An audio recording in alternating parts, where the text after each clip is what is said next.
Go ahead. And that's when I said Texas is not for horses. Welcome to Bonehead.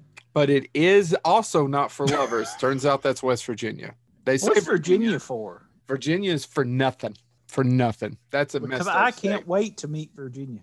We used to have a friend who would And sing the she- song "Meet Virginia," only he would change it to "Beat Virginia" because we worked with a lady named Virginia. Because I was going to say because she hated Santa Claus so much. Beat Virginia. Welcome to Bonehead. We're glad to see you this week. Who are we seeing? This is a one-way communication. I see you in your Disney hat. I see James with his hair hat. That's well, not we're a glad hat. you're That's- here. Thank you. Wasn't talking to you. James, he honors you. Wasn't talking to James. He must be Nobody's looking in the glad I'm mirror then. anywhere. Glad you're here. So we're doing the obligatory what sucked and what didn't of 2010 because everybody's got to do one of 2010? those shows. Yeah, 2010. Holy shit. Let's go back and do what's really good in 2010.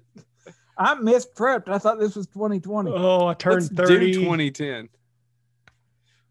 No, I didn't prep for 2010. Yeah, I did All not right. prep for 20. I don't even know I'm what not came out in prepped for 2010. 2021 either. So real quick. You know what was good in 2010? Night What? Court. Yeah, but it was You know what's already good in over. 2020? Night Still Court. Night Court. Watch Somebody the was reruns. bitching about that on Facebook the other day. I should have defriended them. It was a shitty show.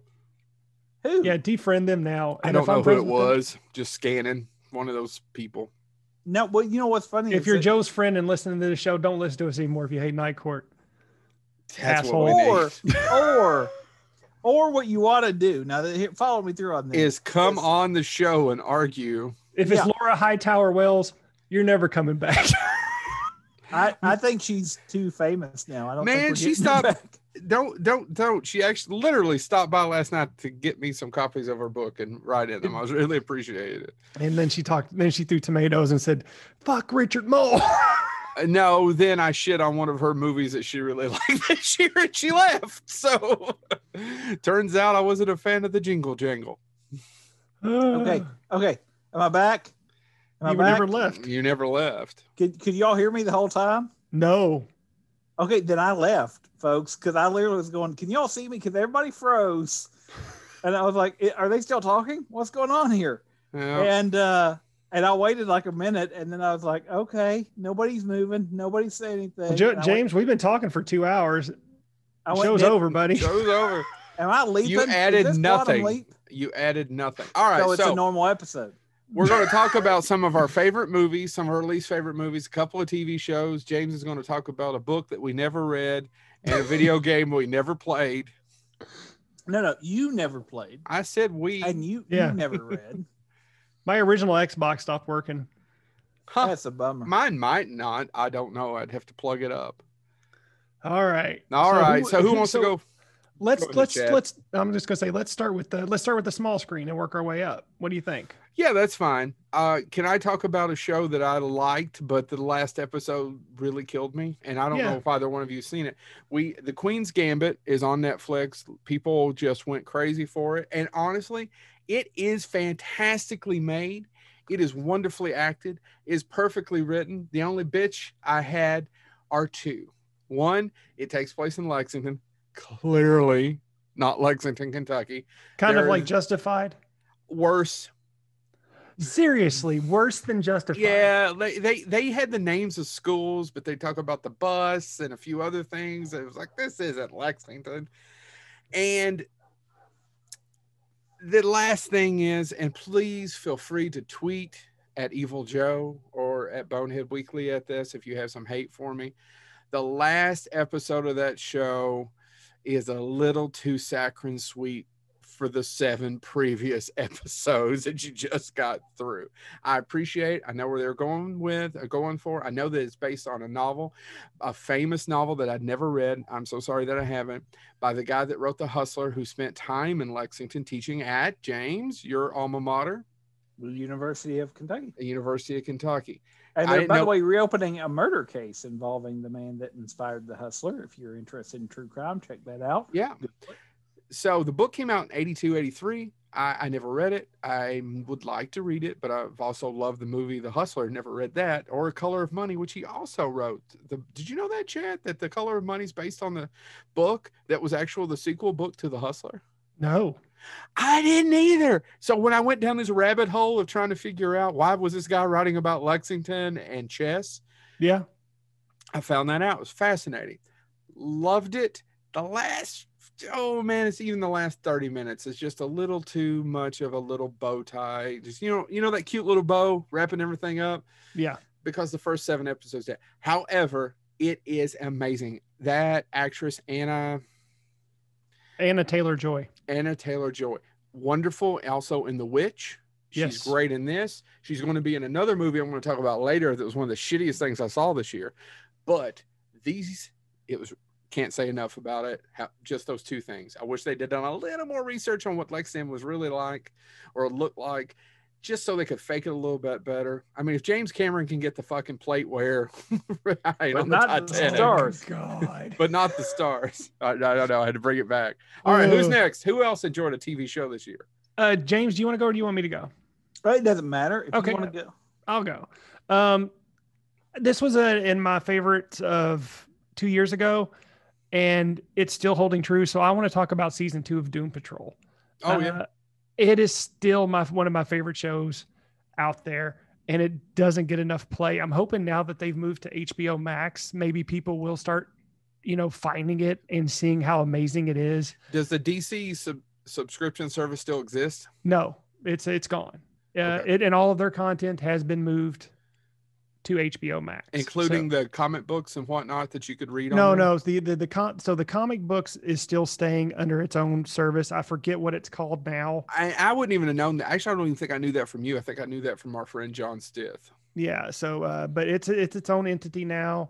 DC Universe itself, the subscription service is no more. So they've split up they split up everything. But you have said HBO Max is your favorite streaming service now. It is my favorite streaming service, simply because of the content that they have. Netflix, I enjoy Netflix. I enjoy some of the programming on Netflix, which I'll talk about in a few minutes for one of my other picks. But in terms of me being able to go through the catalog of HBO Max and find something interesting, I can do that in a matter of seconds. But then Doom Patrol, I actually got my HBO Max subscription because Doom Patrol, the new season, was on there, and man, it did not disappoint. And it gave me my favorite line of all time, not all time, but one of my favorite lines in TV history. Teeny wieners. You are too drunk to eat this chicken. Those are all some of my favorite wieners. lines. Those are all some of my favorite lines. They know me, but no, I don't give a French fried titty. And who was it said by? Joe, ask me who said it. Did he have a teeny wiener? Well, we don't know. Historically, we don't know. Okay, who said it? Imaginary Jesus. Oh. Now, it sounds a lot like Happy. Does Imaginary Jesus know Tap Dancing Jesus from Preacher? Which also is another good show. Which I have not seen the final season of. I need to see that. But no, but the best thing about this, it's about superheroes, but these people are not superheroes. They are so damaged that they can't even use their superpowers for good. They just constantly screw up. It's a great show. If you haven't seen it, check it out, especially if you have the HBO Max subscription. There is no reason not to. So James, you go ahead. I didn't have this on my list after all the research I did for this episode. It wasn't on my list, but as y'all were talking about TV shows, I was like, oh crap, I really don't have a TV show. I didn't watch much TV. But then it dawned on me, I did watch a TV show with my wife because both of us were vaguely interested, and then we really actually enjoyed it. And I don't hear a lot of people talking about it. I hope you heard that audible gasp, because if you don't have something on this list, I'm going to smack you. My wife, I enjoy Russian literature. Yeah. My wife enjoys history. So we enjoyed Hulu's The Great. I don't know if either of you have watched The Great. I haven't watched. I don't have Hulu. I've got the Hulers. You all okay? First off, The Great is 10 episodes. They've already renewed it for a second season, but it follows Catherine the Great. Now, here's what makes the show entertaining. It's absurd, But what's really absurd about it is they refer to it as anti-historical because they do take liberties, obviously, to make it more entertaining. But it's actually about Catherine the Great. It's played by Elle Fanning when she is young and marries Peter. Frederick Peter von Frankenstein. No, we don't no, care. Just make marries it up. Peter Chad and I II. won't know. Unless it's an American president, he ain't going to know. And But unless anyway- it's some obscure key grip from I 65, honestly- I'm not going to know. I honestly wanted a show about her sister, Elizabeth the So-So. So See? but- He don't well, know. But now what's ask really- him a John Adams question, and that fucker will kill it. Well, Catherine the Great, if you aren't familiar with Russian history, He also was likes the Billie Jean King. longest ruling woman ruler, Tsarina, in Tennis. history, in Russian history. Now, all of that being said, the show is at times, I mean, it's a comedy and a drama, because what really makes it entertaining to me is all the stuff that you would think, oh, they made that up for the show. Odds are that's the true stuff. Like at one point, Peter just said, okay, you're not allowed to have a beard anymore. And everybody in the country was required to shave their beard.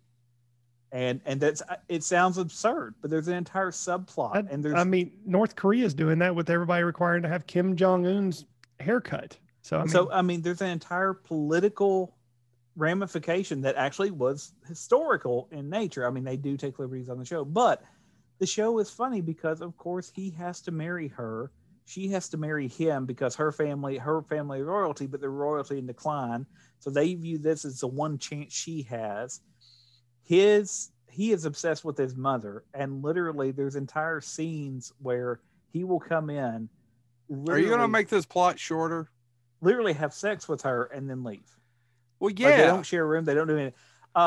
That's marriage. I don't think you're doing marriage right. it goes together like a You're absolutely horse right. I and never carriage. get sex. Do you actually just walk into the room and ask for it and then just leave once it's done? No, he doesn't ask for it. I thought you just stayed in the basement. He's royalty. He just takes it. So if you've not seen The Great, I mean, That's it's not my horror, problem. it's not I science have fiction. too many please and thank yous. It is a really entertaining show that is absurd and comical, and sometimes they do take liberties, but a lot of it is historical because she began to plot his downfall so she could take power. And if you know history, like I said, she was the ruler for the longest ruling Russian woman. I know There you this go. is an old joke, but spoiler alert. Yeah, I'm Oh, sorry. by the way, if you by haven't the way, guessed, Joe, you know that movie, The Patriot? They win. Who, the Pats? They had 6 Super Bowls. Tom Brady, greatest I knew quarterback for all time. Keep going. All right, my turn. go for it. don't really- You better I- go for it. I haven't really watched a ton of stuff. You know, the show that I enjoy a lot. I know.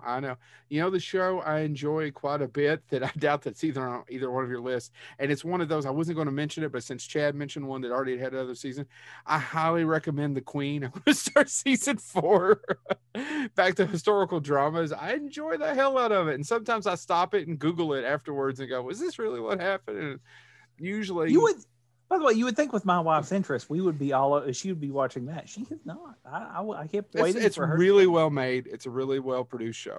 Yeah. I just I'm don't not know if gonna it's going to be talk able about to. I don't know if And it's I going to be couldn't able give 2 French fried titties about the aristocracy in England. Fuck them. However, I enjoyed The Queen. Chad, I'm Freddie surprised that Mercury was what lives. you were going to bring up. what did you think I was going to bring up?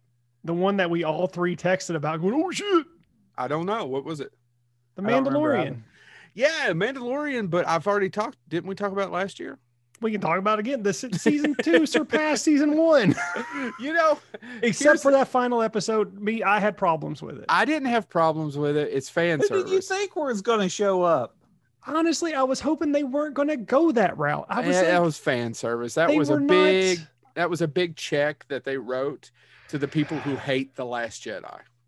I guess, but I mean, the whole thing was that show. It really was. Mandalorian stands alone on its own I agree. without I having lo- any of those. But I'm with Just James. I'm like, you.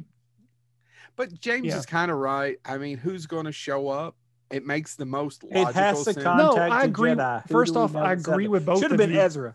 I agree with you at that point. Yeah, There it was could no have been point. Ezra. Yeah, Should have been. Yeah, that's true. It could have been Ezra. I That would want to have see been a live amazing. action. yeah, that'd be But- cool. All right, but I- Because Chad, there's nothing better than Ezra. I'm desperately wanting the Ezra to be on screen. I'll do the this. night. all night. 90s. Oh. now I want to listen to that song. Really quick, I gotta support Chad. We don't always agree, but on this one, it's not just that episode. Don't get me wrong. The Mandalorian was the show for 8 weeks. Yeah. My lunch break, before anybody else could tell me about it, I tried to watch it. Christy and I would stop to do it. Then we would tell the kid when he got home, "Hey, you ready to watch the Mandalorian? We gotta watch it together." But we'd already watched it. Yeah. So, however, and it had some great scenes. That one, the one where a certain bounty hunter showed back up in that costume, I thought I was going to flip my wig. I got to tell you. Every episode has one little, why did they do that? Yeah, and I agree with you on that. Every almost single every episode.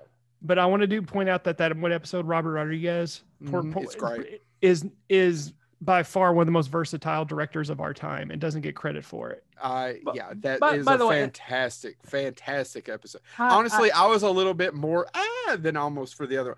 I'll tell you the thing that bothered me in the episode you're talking about, not bothered me, but got to me because I was a little teary eyed, is the face touching stuff. I mean, I don't know. I loved it. I thought it was perfect for me. Yeah. Well, but by the way, I just want to flip out two things I will say, and I'll try not to be spoiler in case somebody still hasn't watched it. But If you guys haven't seen The Mandalorian, fast You're forward not for gonna see 30 it, seconds. Can I don't know, James, Okay. before you go off on your point, I do want to point out the other thing that bothered me about that whole scene is I looked at that, and you know what scene was playing in my head the entire time that scene was going on? No, Fucking Gremlins.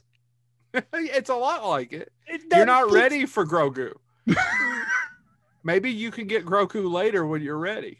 I mean, that's all that was going on in my head that whole time was. But you know what? Mando was ready. Fuck I- Luke. Mando was ready. Here's Go the ahead, two- James. I'm Grogu sorry. wasn't ready. Here's the 2 points that I will make. I forgot my first point now that we took so long. But While he's B, talking, taking a second. No. It's a I'm gonna fantastic go to my show second for one. me. I'm going to go to as my a fan. second point. I now want a Bill Burr spinoff where it's like I the do Incredible too. Hulk, where he goes planet to planet solving people's problems. And I even want him to keep the Bitching sad about walking it. away music. Bitching about it. Yeah, I want yeah. him to be a little bit more F is for family as he walks away from solving the problem with, really? I had to do that for that asshole? He couldn't fucking figure it out. That's And it. then he starts screaming, "God damn it!" Yeah, that'd be great. Oh no! What I was going to say, by the way, my first point was somebody made this point, and I was like, God, I didn't even think about that. That they made a tactical error in one episode. I think it's the Robert Rodriguez episode, if I'm not remembering correctly. The in end that scene. They severely damaged sales of a certain Lego kit, and that's all I'm going to say. because there were tons of, so I'm a member of a group on Facebook and a couple other places, and it's Geek Dads is what it is. It's a bunch of geeks that hang out, and we're all dads and all that stuff. And literally, that episode aired before I saw the episode. I had that spoiled for me because they were like, "Ain't buying the kit now. Not going to buy the kit. Not getting the kit." And I was like, "Well, why?" I guess I don't get it. I thought you were actually talking about the last scene because Chad and I bitched about the last scene. That's Yeah. just an actual. You're going to tell them you're coming. It's almost an hell's coming with me. Yeah. You know, but I It's a think cool scene, but it makes no sense. Yeah. There's no reason for that to There's be no reason to do that. You don't let them know that you know where they're at and they're coming. Well, yeah, and at that point, did he even know where they were? No, but he still told him he was coming. Yeah, that's like literally like me said, "Listen, Charlie in Slovakia, I'm coming. I don't know where you are in Slovakia. I ain't gonna wander the countryside." And I think we're going to have to wait a year and a half. I think it's 2022 is what Yeah. Christy said. I know that they're not going to start shooting until next December. But are we gonna get? They got all those And other here's- shows to do. Here's my question about this, because this is, I will say real quick, tagging onto this, I've been spoiled because I've had Star Wars, I've had Mandalorian, and I've had Star Trek shows, both at the same time. I've had Lower Decks, and I've enjoyed all of that. And now I'm hitting a lull because Star Trek Discovery, the Because you- season ends Existential crisis, James. Who next, are you? well, the Where are you season at? ends next What are you week. doing? Oh, James, we're going to talk about 2021 and you'll feel better. So because my entire thing is Because you'll get the shit that you didn't get in 2020, hopefully. I've been watching that with my kids, and now I'm going to end up having to watch My Hero Academia with my daughter. Because that's okay, so James, what do you have a second one? Because I spent all this time talking about The Mandalorian, but I do want to do a rapid fire of the other shows that I like from 2020. James, you're done? Okay. The Umbrella Academy season 2. Again, another season that surpassed the original. A phenomenal, amazing. I am really looking forward to season 3. The Good Place final season. I'll be honest with you. I was very hesitant to get into The Good Place because of. Is it that good? Man, it is funny. I cannot stop laughing. Okay, I think the humor like in it's great. Bell. Ted Danson is amazing. I just everything about that show. And the final episode of that show, if you don't walk away a little teary-eyed, there's something wrong with you. Like you didn't walk away over Grogu teary-eyed. I didn't. Questioning your soul. Gizmo. Bullshit. He's not Gizmo. He's anyway. Just like Gizmo and the Lady Gremlin had a baby. But and that's the problem. While Stitch watched.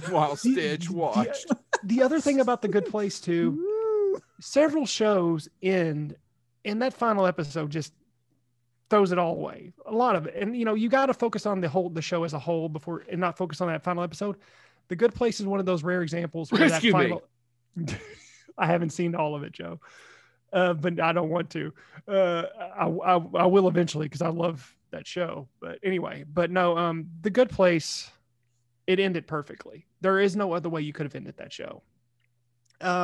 Raised by Wolves is a phenomenal sci-fi show on HBO Max. Y'all have to watch it. What's the one on Apple Plus? Wolf Walkers? Is that Apple Plus? The animated show? That's Wolf Walkers. Yeah, that's another one people should check out. And then real quick, Lovecraft Country. Amazing. Yeah, they're both Lovecraft Country, and I didn't know when actual. Do you guys know when? I don't want to call it because it's basically the sequel to Watchmen. But when did Watchmen come out? Was it last year? Because I didn't watch it till February. I didn't watch it till February either. It came out last year. That was probably the best show I watched this year. I agree with Joe. It was a phenomenal show. But I think it came out the year before. Yeah. I think so. And then my final one, my final two, Schitt's Creek, the final season of that was phenomenal. And then finally, I'm surprised James didn't bring this one up. I'm kind of shocked that he didn't. The Boys season 2. Oh, with The Boys, yeah. The Boys is in a category all its own in my mind because it is meta. It is, but I can't stop watching it. I can't. Matter of fact, actually, I think I'm just going to start watching Carl Urban Open Mail because it's just something about the way he does his characters, from Dredd to McCoy to. That man has more range than he gets credit for. You're absolutely right. Yeah, Carl Urban is one of the best character actors at the same time and doesn't really get considered a character actor. Think he gets enough credit at all. All right. So there's one more show. I forgot one show that I have to bring up, and we of all podcasts should mention this show as part of the best of 2020. Disney Plus Prop Culture. Oh yeah, I've been meaning to watch it. Not seen Prop Culture. I haven't watched it yet. It's about a guy that's obsessed with props. It's obviously it's nonfiction. It's true, but basically he picks a Disney movie per episode, and he goes back and tries to find the props. And the Mary Poppins one, obviously those are old props, but the episodes are Mary Poppins, Tron, The Nightmare Before Christmas. And you get to see one of the first sculptures of Jack, and the guy that owns it, and I won't give anything away, but he talks about how much maintenance it is just to keep it from crumbling because it's still very much active. Pirates of the Caribbean, Honey, I Shrunk the Kids, and they actually talk about the prop for the Ray was reused multiple times, and they had to rebuild it every time because it's never the same if you go back and watch. So they actually go back to try to find all the props in that one. Chronicles of Narnia, Who Framed Roger Rabbit. Do you have to read them all? And there's only 10. And the Muppet movie. The Muppet movie actually has a story about the sign for Club Sleazo that actually I was like, oh, that's actually a really sweet story about how that sign was preserved and why it was preserved.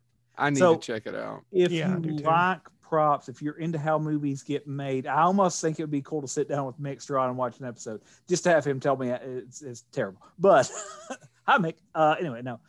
Prop culture is Disney Plus. If you like the making of films and want to see a retrospect, and they get together people that worked on them, Some of them were married at the time and now divorced.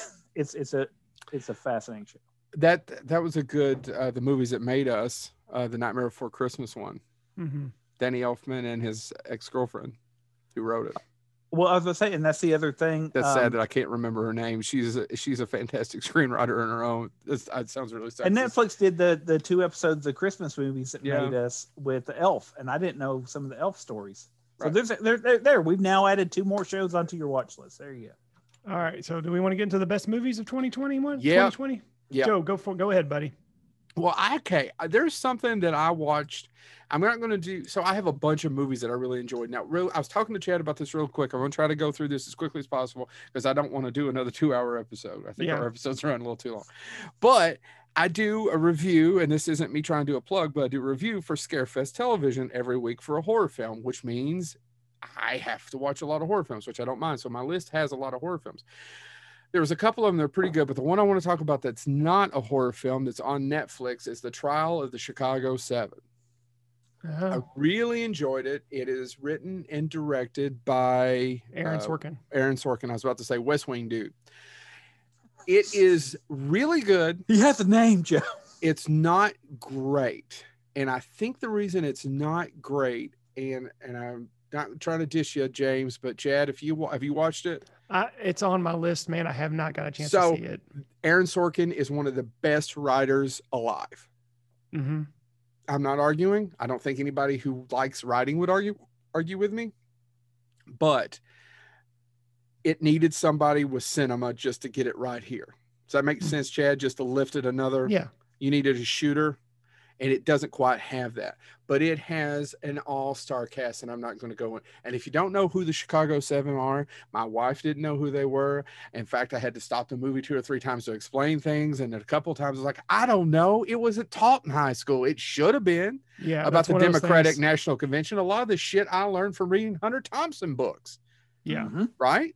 So I don't know much about Gabby Hoffman. Most of you only going to know him from a short little cameo in Forrest Gump. He's the one who's cursing on stage when Forrest Gump is like, he liked to say the F word. He's talking about, I said Abby Hoffman. So check out Gabby Hayes, you say. Check out The Trial of the Chicago 7. I really liked it. Chad. All right, I'm just going to go. James, you go ahead because I want to see what you mentioned because I want to mention my favorite movie of 2020. Okay, that wasn't my favorite movie. This is one that it's not my favorite, but I have to include on this list because it worked me over. And there's still scenes in it that pop into my head. Okay. It's got 100% on Rotten Tomatoes, and that's how somebody recommended it to me. It was recommended, actually, Curtis, if you're watching, I think you recommended it to me. His House on Netflix. I haven't heard of it. First-time director Remy Weeks. Neither have I. It's a horror mystery thriller. But here's why it works hard on me. It's about refugees who have fled the Sudan, the war in Sudan, and they go through England, and they're granted a temporary stay to prove if they can blend into society. And they move into a haunted house. And it is, and I don't want to get, there's a twist. It's got Matt Smith in it. Yes, there's a twist in the last 15 minutes. It came out on October 30th, 2020, I think, is when it premiered on Netflix. There's a twist in the last 20 minutes. Don't read anything about it because they like to give the twist away. I didn't read anything about it till I watched it, and I'm glad I didn't because it is one of those movies that when you find out the horror of what these people have survived, but there's also a horror of what they did to survive. Yep. And it builds and builds, and what is in the walls of that house, sometimes literally, versus what, and at the ending, it's a little, schmaltzy's not the right word. There's a little bit of a drum beat at the end that you can totally see coming, but the twist that gets you there, and the idea of what survives and what doesn't, and what does it take to survive, and what do we carry with us to survive. It's an effective horror film. There's some legitimate jumps in it that are not jumps. Like, it doesn't do that jump scare stuff, but it will just sit there and you'll see somebody right behind somebody, and it just lingers on it. And it builds this entire atmosphere of dread, and there's nothing they can do. Their option is to go back literally to, well, not literally, but to a hell on earth where they will be killed for their beliefs, or to put up with this and to put up and have to face what they did to get there. Yep. And so it's a very effective movie. And there's one line that there's a government agent in the first, Matt Smith. It's a government agent. He saw it in the beginning. And he just has this line where he says, whether or not you're good people, it's not me who needs convincing. And even when I first heard that line, I was like, God, that just seems to echo forward. And that line kept coming back to my mind throughout the movie. And they keep going, but we're one of the good ones. Good immigrants, good whatever. And so it's a very effective movie. And if you're into horror movies, but you also want a dose of reality in your horror movies, His House, don't miss it. It messed with me. Cool. Okay. Chad.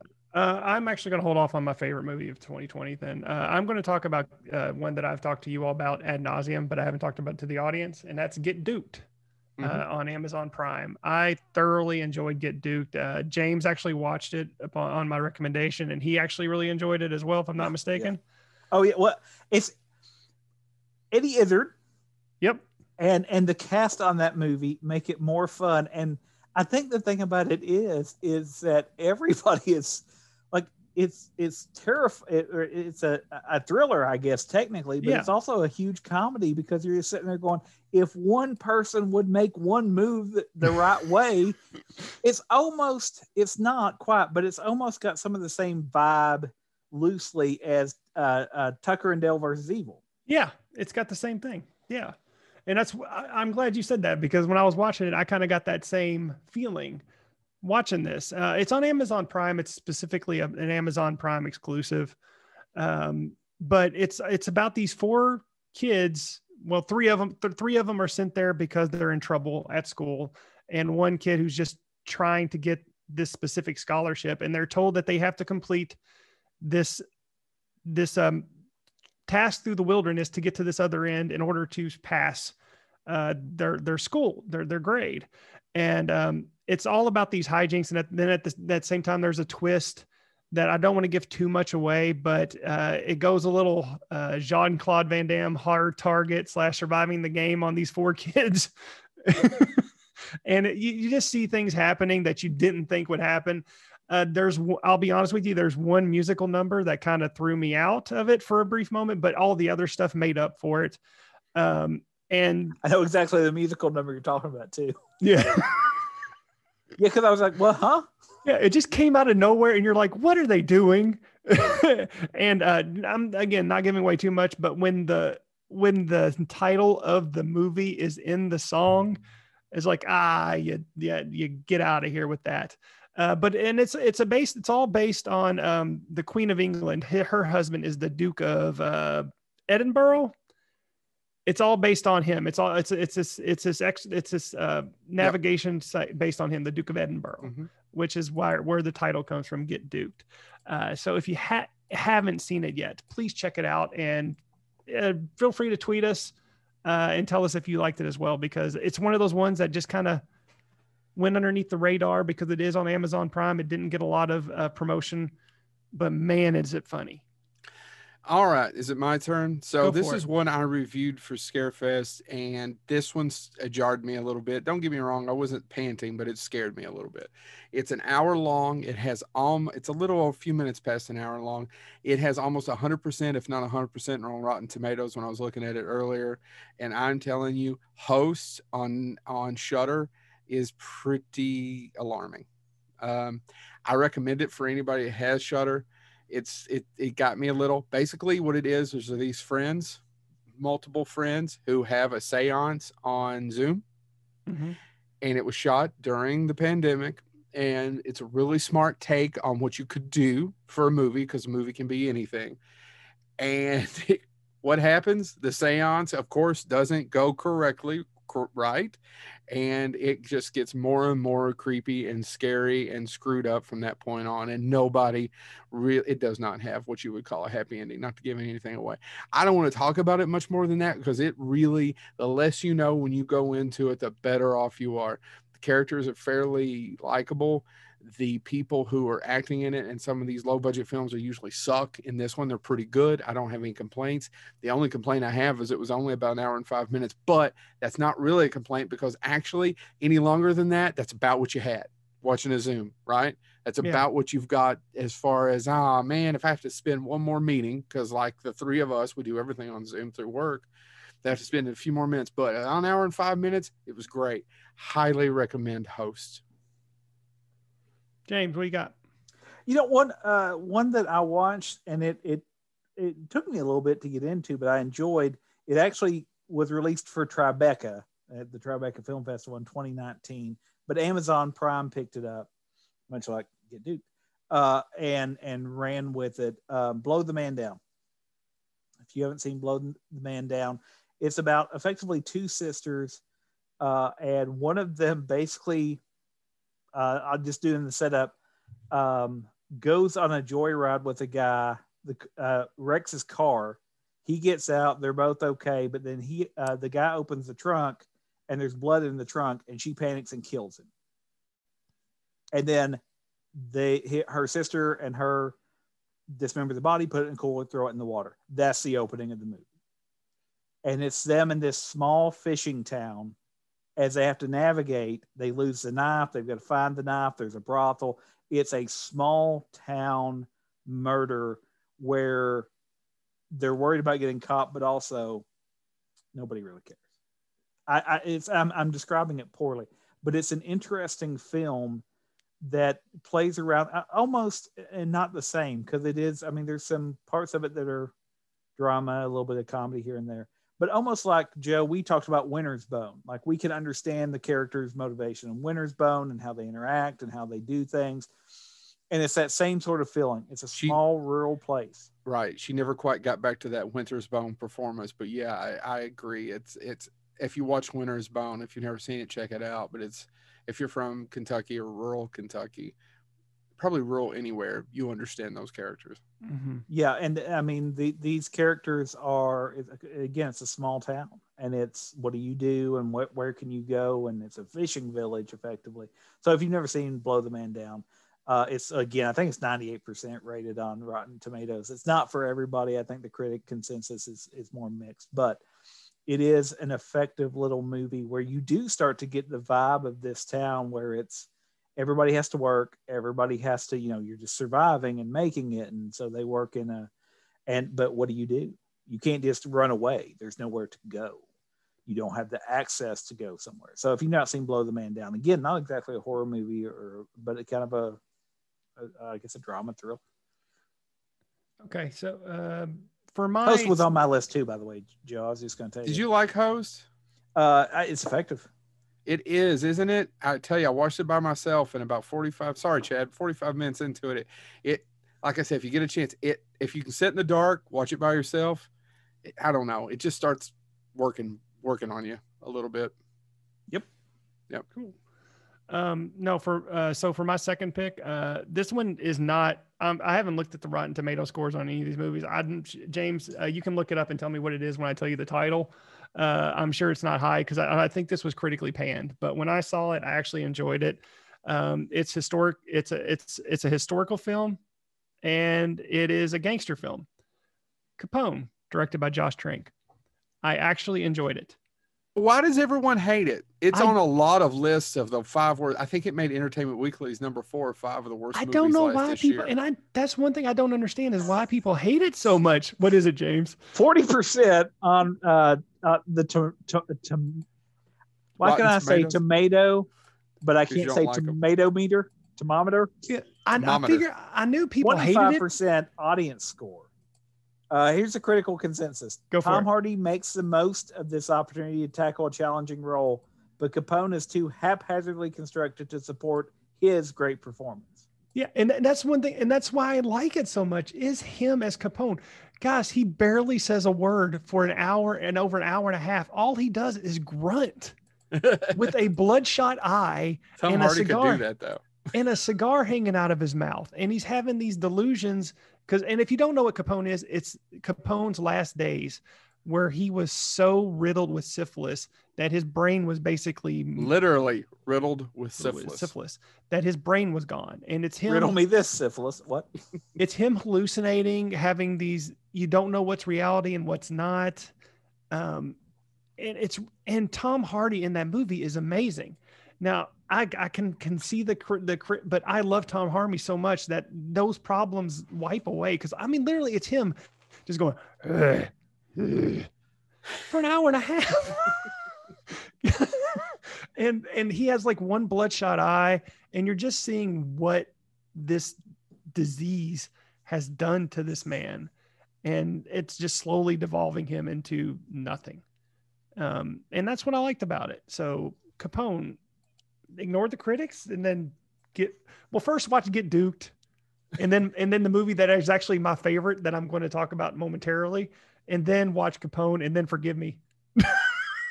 Because I recommended the other two. Is it my turn? I can't remember. Yeah, it's your turn.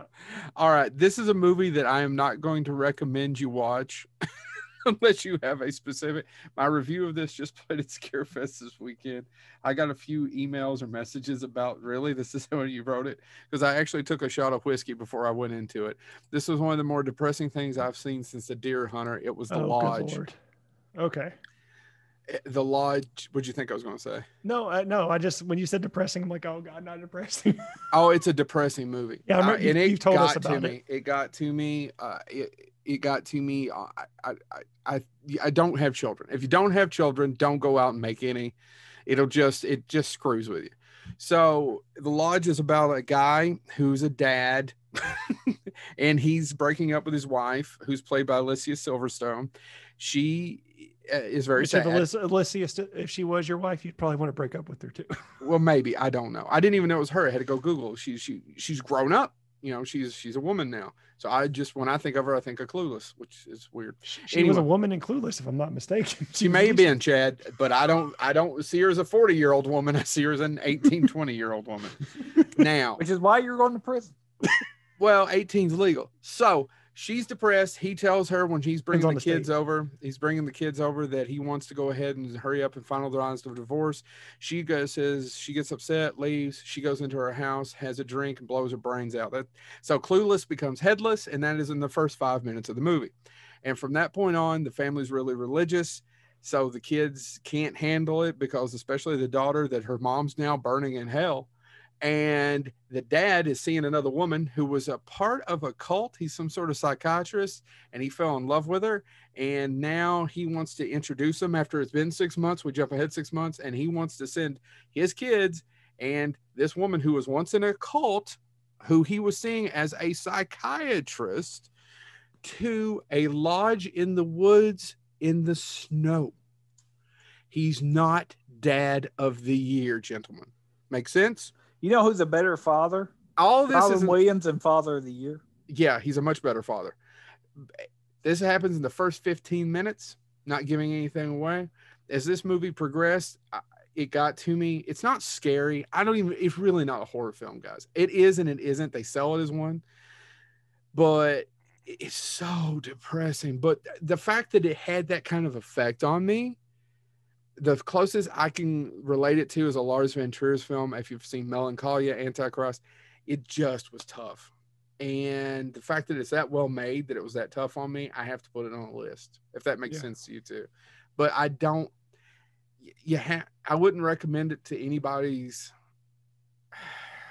I don't know. It's just not going to brighten your day. Hold on. Joe, how does it compare Elvis's daughter, Elvis's granddaughter, what's her name?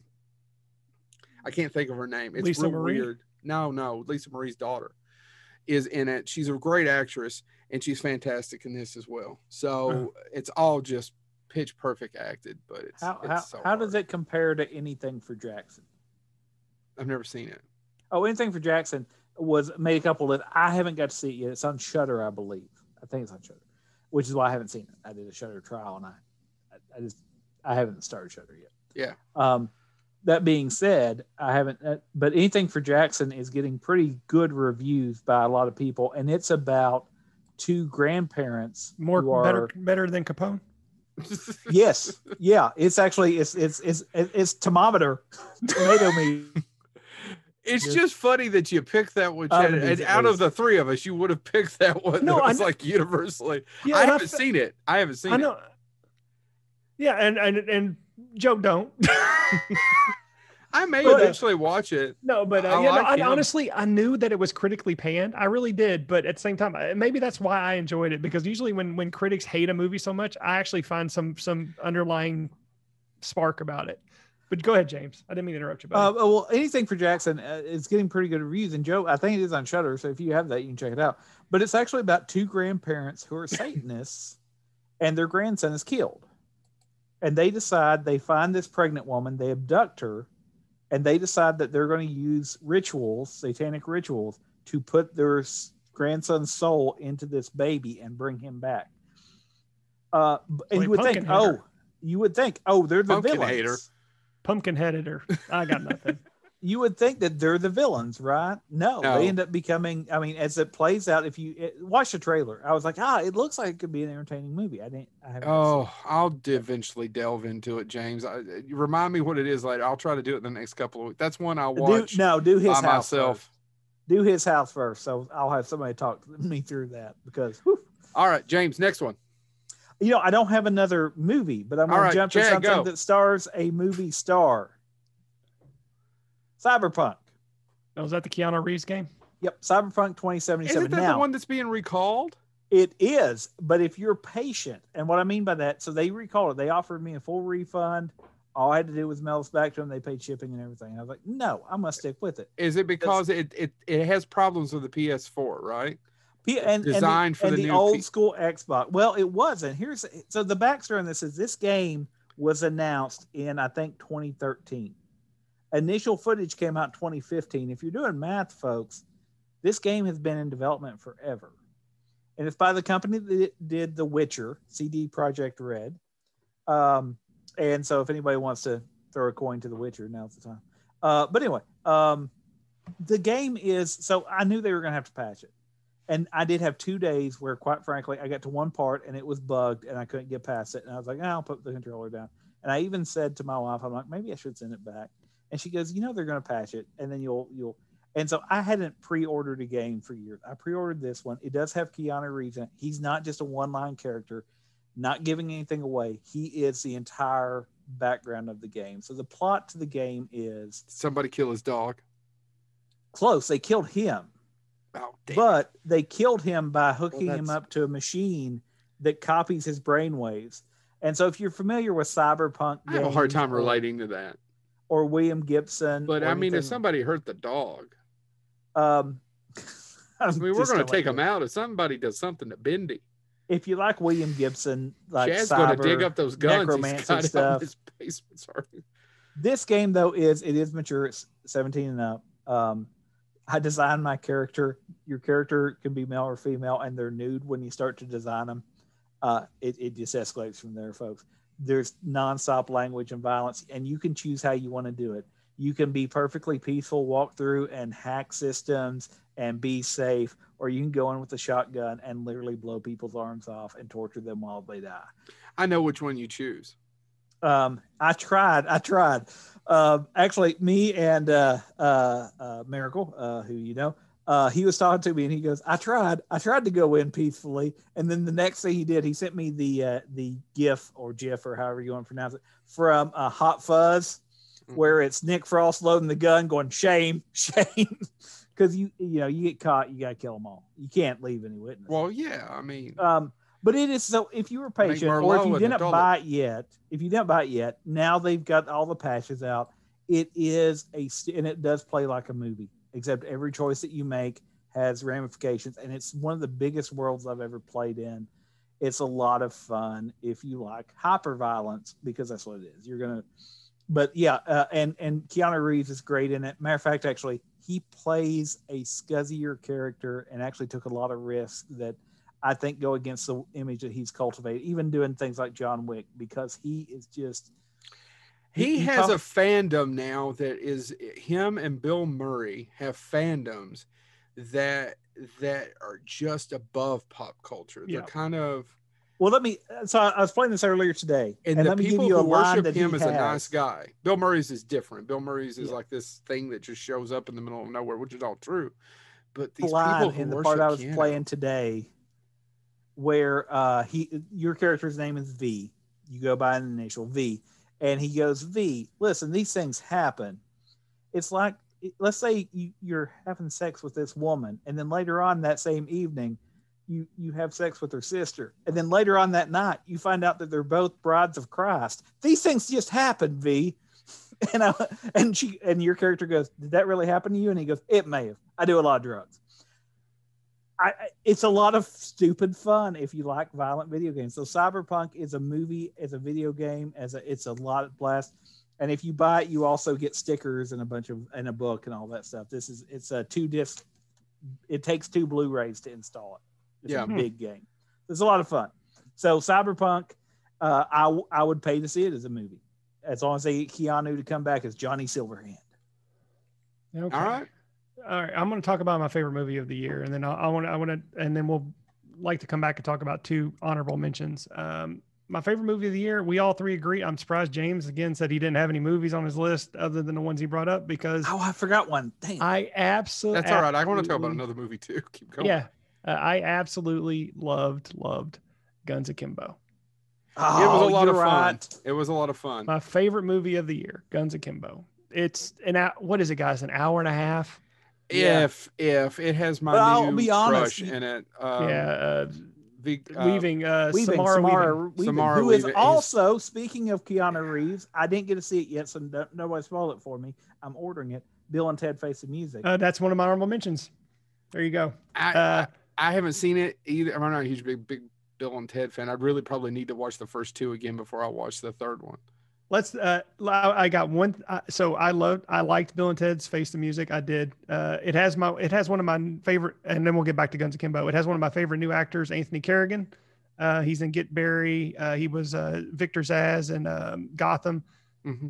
Great character actor. But the one thing I'll say about Keanu Reeves, this was the one critique I had about Bill and Ted's Face the Music. Keanu Reeves has somehow forgotten how to do Ted, and now he is doing John Wick, doing an impersonation of Ted / the guy from Point Break. Is it just being 50? It could be just being 50. I mean, did Alex Winters slip right back into that shoe? Oh yeah, like butter. Keanu Reeves not so much. Speaking, and I haven't seen it yet, but also getting rave reviews for a movie that came out in 2020. Alex Winters' directorial work on Zappa, about Frank Zappa. I need to see it. I haven't seen it. It can't be as good as Freaked. They say that it's a love letter, and he's a phenomenal filmmaker. I haven't got to see it yet. But Guns Akimbo. Yeah, so let's talk about Guns Akimbo, because we all 3. This is one of those rare moments where we all 3 just go, "Damn, that was a good movie." It was a lot of fun. It is not going to cure cancer. No, it is. It's fun. It's fun. That's all. It's fun. And in this year of an absolute Samara Weaving, so yeah. talented. And by the way, Joe, she's in Bill and Ted's Face the Music. So talented. She is. And in the span of what, 2 years, Joe? She has just blew up, and she's not getting killed credit. in The Babysitter. She killed in that first Babysitter. That movie would suck if it wasn't for her. And by the way, a movie that I said I loved last year, Ready or Not. She's fantastic in that movie. Yeah. I recommend that to anybody. Ready or Not is a good movie. Yeah, honestly, I think the only thing that she's been in where I was not very pleased with was Hollywood, the Ryan Murphy show. I still haven't finished that. I couldn't get all the way through it. I didn't even bother to watch it. But other than that, she is this amazing, talented actress that I think is going under the radar and not getting the attention that she deserves. Yeah. And Guns Akimbo, people, if you have not, I know our fellow podcaster, Glenn, he talked to the director, and this is one of his recommended movies as well, if I'm not mistaken. It is so much fun, guys. And Daniel Radcliffe. That's not kid friendly. Don't sit down with your 5-year-old with a bowl of popcorn and say, "Yeah, we're going to watch." The Boneheads told me to show this to you. We did Unless you're that dad, in which case, I got in an argument 3 days ago about, of course, Gremlins is a Christmas movie, and I should be able to show it to my 3.5-year-old. Why are you stopping me from this? Not Gremlins 2, Chad. I was going Gremlins. And for you folks out there, who listening, I want to hope that you know the difference in what I'm talking about here. Yeah. Well, But and the other thing is too, Daniel Radcliffe is slowly becoming one of my favorite actors just because of his roles that he picks. He's genius. I mean, who would have thought the man who was Harry Potter would do Guns Akimbo, Swiss Army Man, the Lady in Black. by the way, Lady in Black is still. I watched it again. That's a good horror film, guys. And did you guys ever see that series, that limited series with him and John Hamm, the young doctor, where he's a Russian doctor? No. Oh, Chad. I've seen it to watch. I haven't watched it, but can I tell you, him and Steve Buscemi in The Miracle Workers, phenomenal.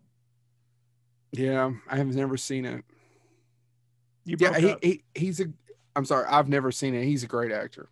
Yeah, and I'm glad that, because I was honestly, when Harry Potter was over, I'm like, I don't need to see anything this guy's in, and he has just blew me away. And then Guns Akimbo just came out, man, and like Joe said, it's fun. It's so fun. An hour and a half of you're on the edge of your seat. If you have popcorn in your hand, you're eating it by the handful. You're sipping your soda, and before you know it, it's over, and you're jumping all giddy because of all the excitement that's happened. You know what it is? I was saying about this. It is what, and I enjoyed the movie I'm going to compare it to, but it took what the movie I'm going to compare it to tried to do, and it did it better. It's what I hoped Hardcore Henry would be. Yeah. Yes. It's much better than Hardcore Henry. It's much better than Hardcore Which, by the way, I still enjoy Hardcore Henry as for what it tried to do. But nothing, Guns Akimbo is just, because every scene in that movie is just, what are you going to do? Like, honestly, the fact that it takes probably 2 to 3 minutes of him just trying to figure out how to put on pants. Mm-hmm. And if you watch the movie, you'll understand what we're talking about. Yeah. But what other movie would have been? It would have just cut to him walking outside, right? Or he magically got this result. No, we get 2 minutes of him trying to figure out how to put on pants. So to recap, my 3: watch Guns Akimbo, watch Get Duked, and then watch Capone and go, okay, 2 out of 3 ain't bad. Well, the director of Guns Akimbo is Jason Lee Howden, and I really wanted to give a shout out for you people who love horror. He did a movie called Deathgasm that's also a lot of fun. If you've ever seen Dead Alive, it's similar to that. It is bloody as hell. All right. I got one. All right. I don't know if I have a favorite, but the most fun I had at the theater at my house this year was not the best movie I saw, but the most fun I had was The Hunt, and no one's talking about it. No, nobody is. And I was going to rent it so we could talk about it. And I honestly, no one's talking about it. Is that the one that made Republicans mad and then made Democrats mad? But the thing is, if you guys, if either one of you, so Chad, you haven't still seen it, James? No, I have it. It's right over here. Come borrow it. I'll set it outside. You can come pick it up. Okay. I love it. So The Hunt is about. It's got that, what's her name? Gilpin. She's in that show I love that got canceled. Yeah, she's in Glow. And she's really pretty too. But is she not? Oh God, she really is. So she's a fantastic actress. She's a wonderful actress. She has a great role playing some hick from Arkansas. Yeah, Betty Gilpin. I think I said the actress from Frasier. She's playing a hick from Arkansas. All these people are just dropped in this kind of forest out in the middle of them, and they start shooting them and killing them. We don't know why. And they're all huge Trump supporters, and they're really, really, really into all the online bullshit. Hating, and they don't say this is before this, but they would be really anti-Antifa, or that was a thing. They would be really, what about the QAnon? QAnon, before QAnon, I think, because this movie sat on a shelf for a while because James is right. It's very controversial because a lot of Republicans are like, you're just shitting on Republicans. But when you watch the movie, I can't talk a lot about it, but what it is they're not really the bad guys. Right. Because it's a good movie. Right. It would be too easy. Says the Republicans who complained about it didn't actually know anything about it. Watch it. That's right. They saw some fluff piece on the news who actually they didn't watch it either. So go ahead anyway. Yeah. Fuck the media. I'm sorry.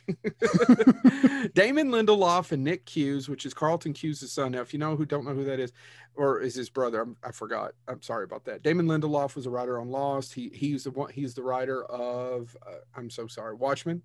He created the new Watchmen series. He's a very talented guy. Nick Hughes actually wrote on that too. They wrote this little movie and it's got Betty Gilpin in it, Hilary Swank, Ethan Suplee. So I could keep going down the list. I'm not going to watch The Hunt. It was the most fun I had. More than Guns Akimbo? More of the Guns Akimbo, Wow, simply okay. because it's probably just a little bit more me. It was slightly horrific. It was slightly political, and it has a whole reverse thing. It's really dark sense of humor. Huh. It was the most fun I had. I don't know. Like I said, guys, it's not the best movie I saw this year. The best movie I saw this year, I was telling Chad, was actually a movie from 2017, Call Me By That's what I'm Your saying. Name. Yeah, Guns Akimbo is not the best movie I've seen. But this year, the it's my most fun favorite. I had was The Hunt. I don't even know if it's my favorite. But man, damn, it was good. In this shitty year, all I wanted to do this year was find movies that are fun. I didn't really want to find movies that were going to put me in the same mindset that I'm already in. Get me out of this. And Guns Akimbo. Can we talk about some honorable mentions now? Yes, please. I want to mention one film, if I can do one real quick. You go ahead, because I've got 2 or 3. I'll go really quick. And I've only got one, so because we've already talked about Bill and Ted.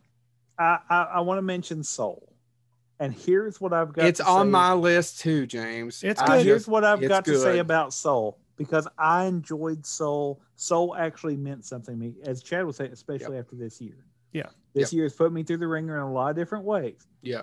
Here's what I thought about Soul watching it. I was watching it with my kids, my entire family. We watched it December 26th, the day after it came out, the 25th. December 26th, pop popcorn, get around Disney, Pixar movie, good time.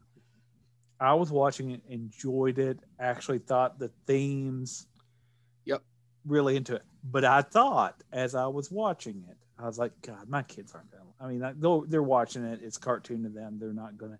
This is not going to be like other Pixar. It's not Toy Story to them. Yeah. Movie ends, and I can tell you, we've now watched that movie 3 times. Yep. And watched probably it twice will in watch this it house. again tomorrow. So your kids liked it too? Oh, my They kids loved loved it. My 3.5-year-old, we were 20 minutes into it. I thought he's never going to sit through this. He sat through it, glued to it the whole time. Yeah. And kid. So of us from 11-year-old to 3-year-olds, right? Mm-hmm. Yeah, they all sat through it. Okay. And like I said, my kids watched it 3, if not 4 times, and we'll watch it. They already said, "Can we watch it again tomorrow?" And I'm like, as long as I'm not playing my hyper violent video game in front of you.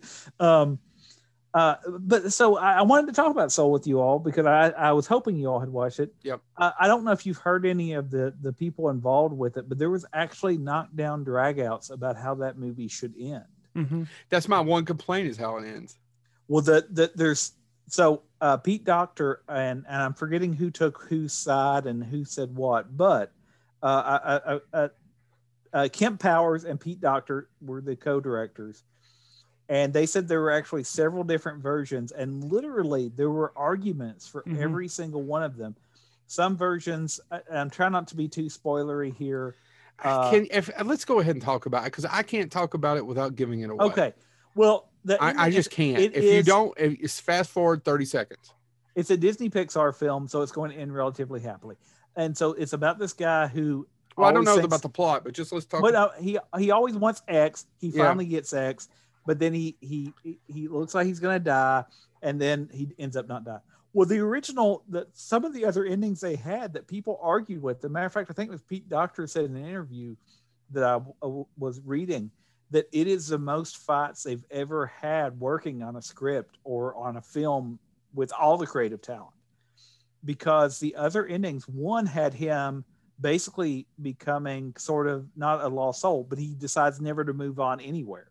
And he stays in the great before, and he just is a constant mentor to everybody. Yeah, and I like that's that what better. That's what he does with his lessons. And then there's the one, and I think Pete Docter kind of said the one that he kind of liked, but he realized that it would be too bleak, was he just dies. That's what I wanted. That's what I wanted.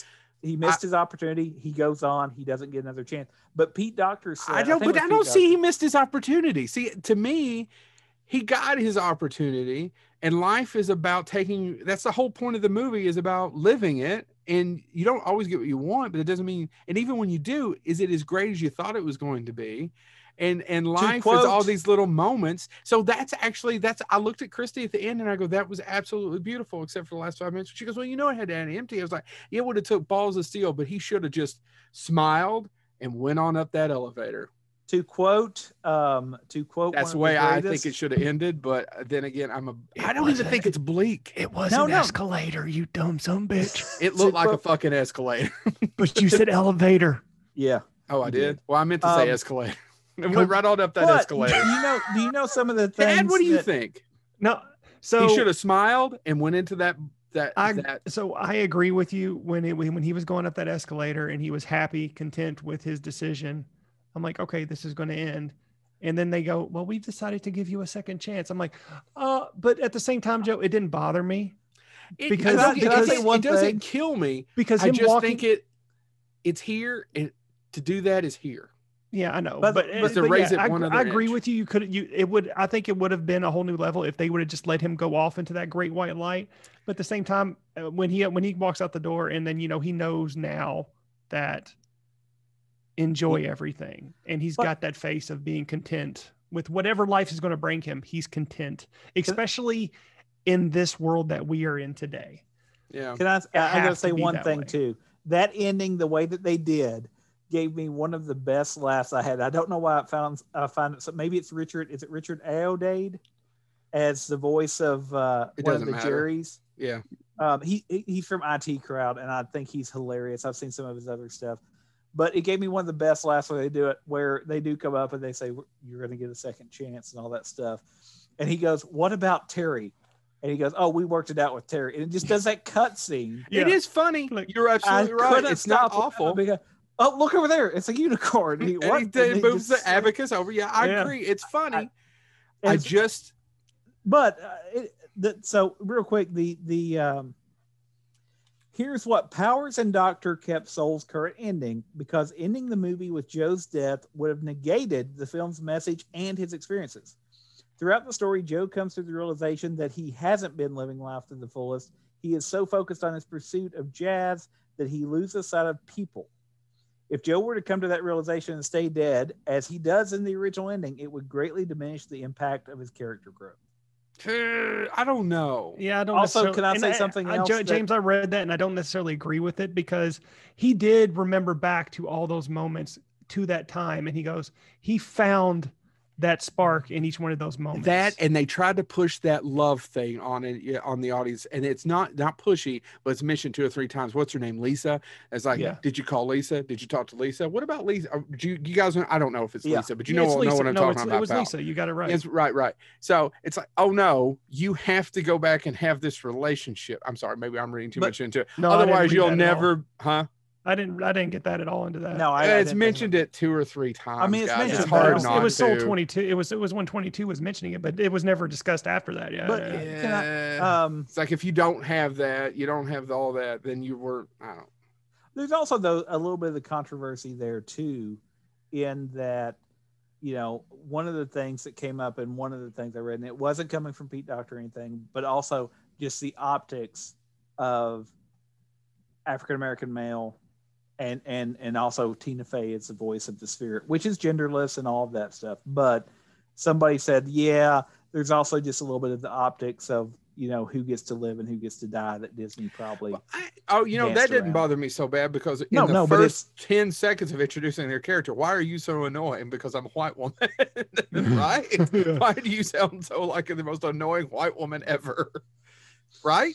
Yeah. I can, and then she does all the different voices. I can even sound like do all the other different voices. Yeah. By the way, I also enjoyed the fact that it made tons of historical allusions about how angry that this 22 had made every other historical figure. Agree. And it does Lincoln, and I literally Carl Jung. Yeah. If you want to do a spin-off where it's just 22 meeting different historic, put it on Disney Plus, make them 10 minutes long each. I'll watch every episode. The best one was Lincoln going, Jackson. I know I'll come off and say I didn't. I love the movie. I'm just saying, to me, it was like 95%, and it would have been 98, 99 if he'd have smiled and went on. That's just me. It's just, I think that it's a brave choice. By the way, can I add one more to what you're saying? My shout outs were going to be that. And I really liked Onward. People shit on it. Oh, yeah. And I loved the message of Onward. I thought it was different. Now, it's not as well made as Soul. Wasn't that technically 2019? It didn't come out. I didn't see it till Anyway. March. No, I think whatever. it was 2020, but I think it came out just for a month, guys. Did it even Okay. come out for a month and then they dropped it on Disney Plus as You're probably everything was right. shutting down? I I drink liked too much. Onward a lot. My kid liked Onward a lot. I don't know if your kids liked it or not. They didn't. Oh, yeah. They thought they couldn't get into it. But any movie that makes me cry, I will recommend. March 6, 2020 release date. Yeah, Onward. I was going to do a twofer, saying Soul is a slightly better film, but I love the message of Onward. I liked all the layers to it. It's not. People. Can I state for the record real quick, Joe? Not to interrupt you. I do prefer Soul over Capone. All right, Chad. What are some of your honorable mentions?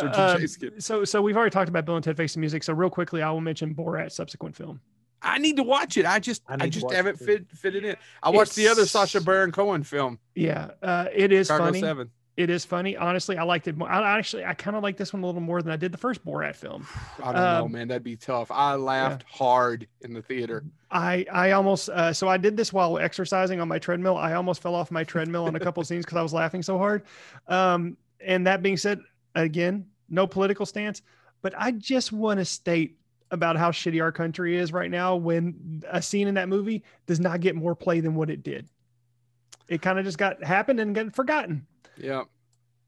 That's all I want to say about that. But no, but other than that, Borat and the fact that Sacha Baron Cohen's pure genius of he pulled an unknown actress and basically trained her for that role, and she nails it perfectly. I hope we see more of her because she has a talent that I think needs to be respected. So, but Borat subsequent film, that's my honorable mention. All right, two more. I'm sorry, James.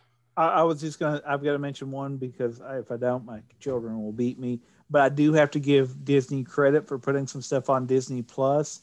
And one of that I have to include because it's the only way I was going to get to see it for quite some time. I do have to give some appreciation for Hamilton.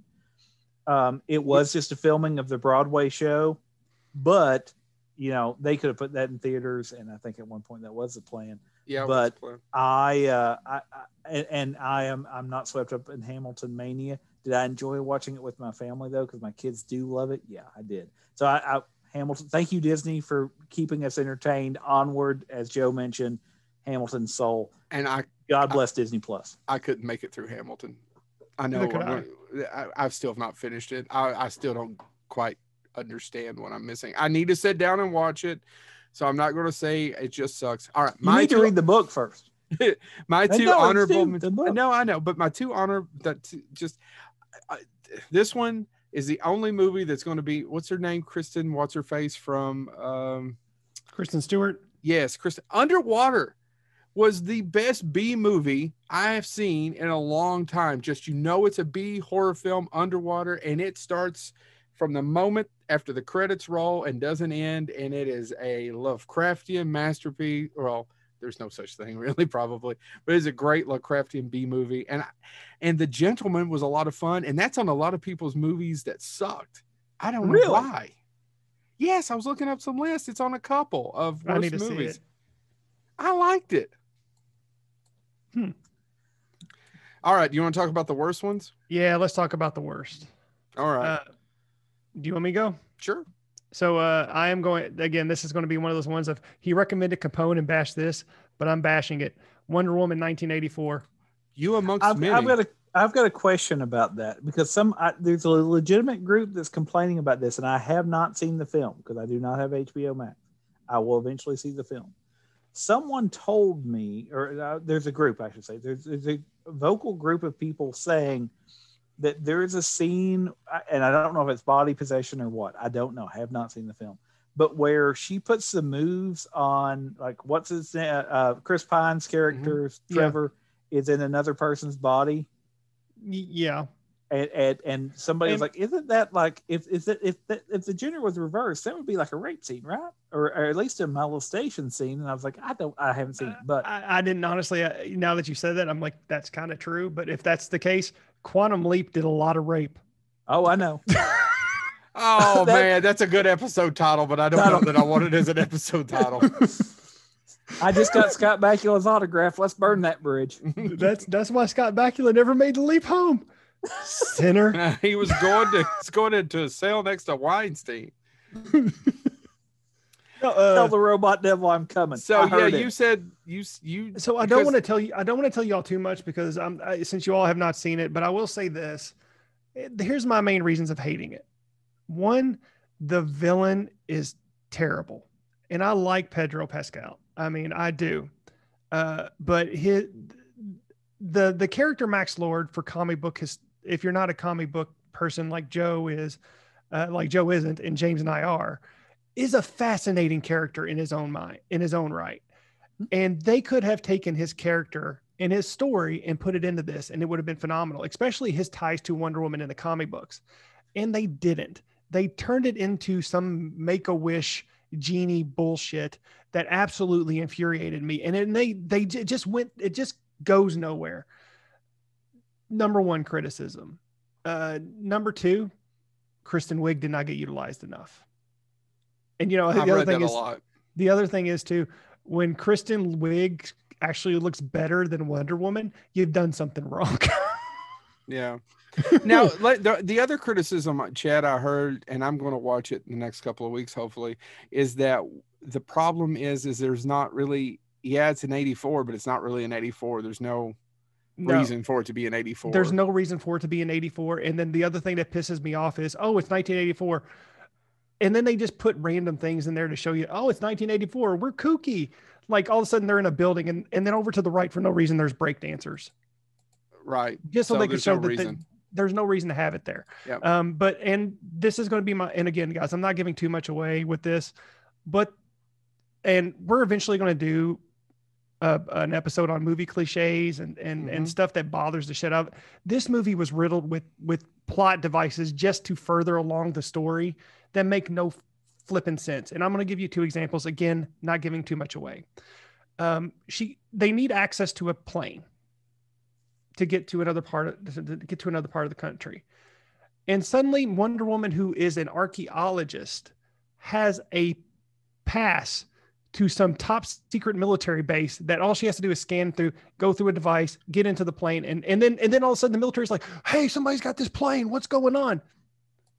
How did she get that? How did she get that card? How did she get past all of that security to get to that plane? Number one. Number two, she has to get into the White House to stop something that's going to happen.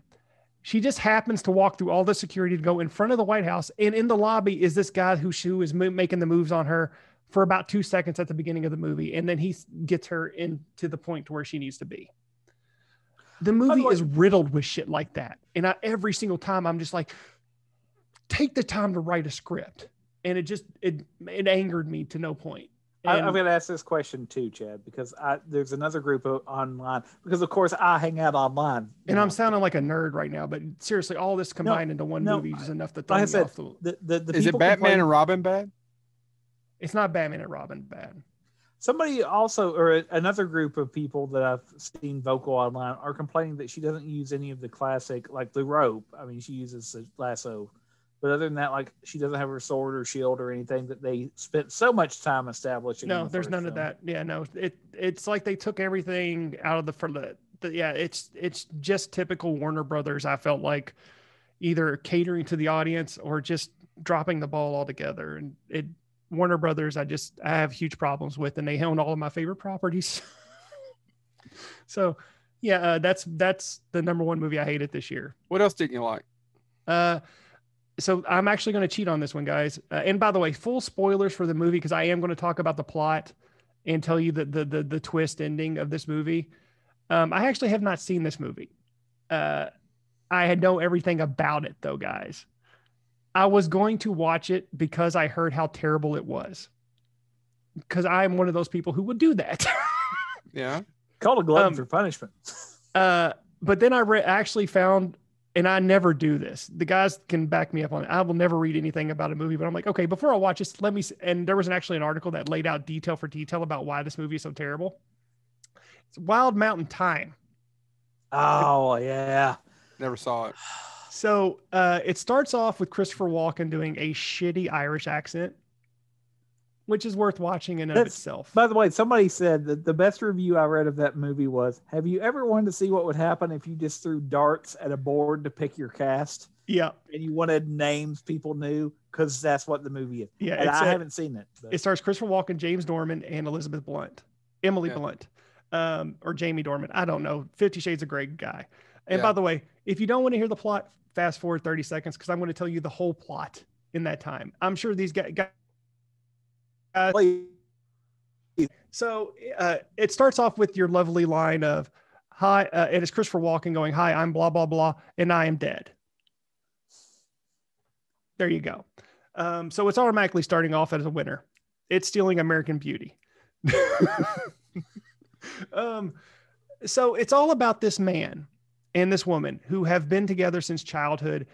She loves him and wants him to commit to her, but he won't do it. And it's that for the most part of the whole movie, them talking about, why don't you love me? Why don't, and then him not wanting to commit, and his dad trying to get him to commit and he won't do it. Meanwhile, he's wanting to leave this small Irish town because he doesn't want to live there anymore. And then all of a sudden John Hamm comes in and swoos her, and then she's going to leave. And the man still does nothing to encourage her not to leave. And then finally they get to the plot, the plot twist of, why doesn't he love her? Why can't he love her? Why? James, are you interested yet? Is it because she's a ghost? No. I'd watch that movie. It's because he thinks he's a bee. Buzz. And that's an hour and 90 minutes in, gentlemen. I wish he had been a ghost. And if you guys do yourselves a favor, don't watch the movie, but YouTube that scene and watch Emily Blunt and James Dorman play this for no laughs. Him doing a serious nervous breakdown of going, because I'm a bee. I think I'm a bee. There's a British horror movie that has that same plot, except he actually is turning into a bee. Yeah. No, and he's not a bee. And then the ending, it's all well, guys, because she finally accepts the fact that he thinks he's a bee and is going to love him regardless. Well, yeah. Did she put on a flower costume? She had to make up her mind to be or not to be. Did she want to run in a flower costume? Because I'd watch that movie. At the end, she was like, no. Does she have one of those cage things and she's Nicolas Cage and there's bees in them?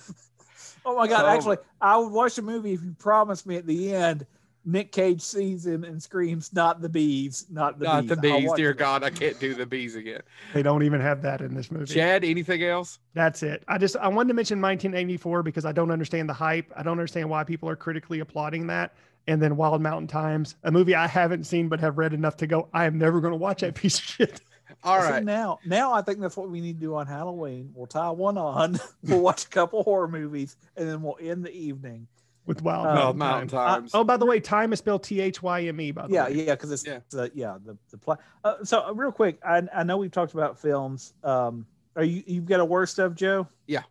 Okay, I'll let you go because I do want to talk about a couple books before we wrap. I have some more stuff. So disappointment. I don't know if it was worst stuff, but I just didn't enjoy it. Was Birds of Prey. I almost fell asleep a couple of times.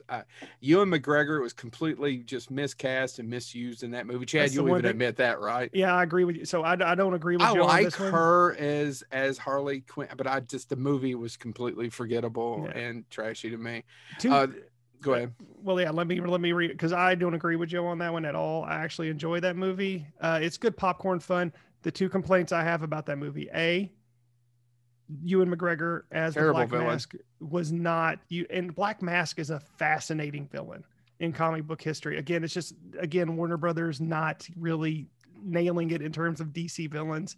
And Ewan McGregor was miscast, and then the final ending to where he suddenly is whatever it is that he became is shit. I'm not agree. I do enjoy it, but I agree with Joe on that. And my biggest problem with that is I felt like it was trying too hard to be Deadpool. Yeah. So go ahead. The next most awful film is the Fantasy Island movie. It's just so bad. Is it really? It's so bad I kept watching it. Do you know what I mean? It's Yeah, like I Man just Up the Hands of Fate. It's a well, I train had wreck. to You do can't a look away. review of it, but it's the acting so bad and it has a twist. And, See, I like Michael Pena too, and he's and really. but that's the problem is I think he gives the worst performance in the movie.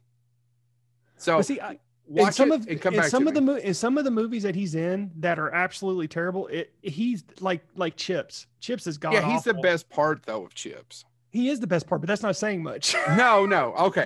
That I don't want to spend a lot of time. A horrible movie that I watched because and I got very little play here.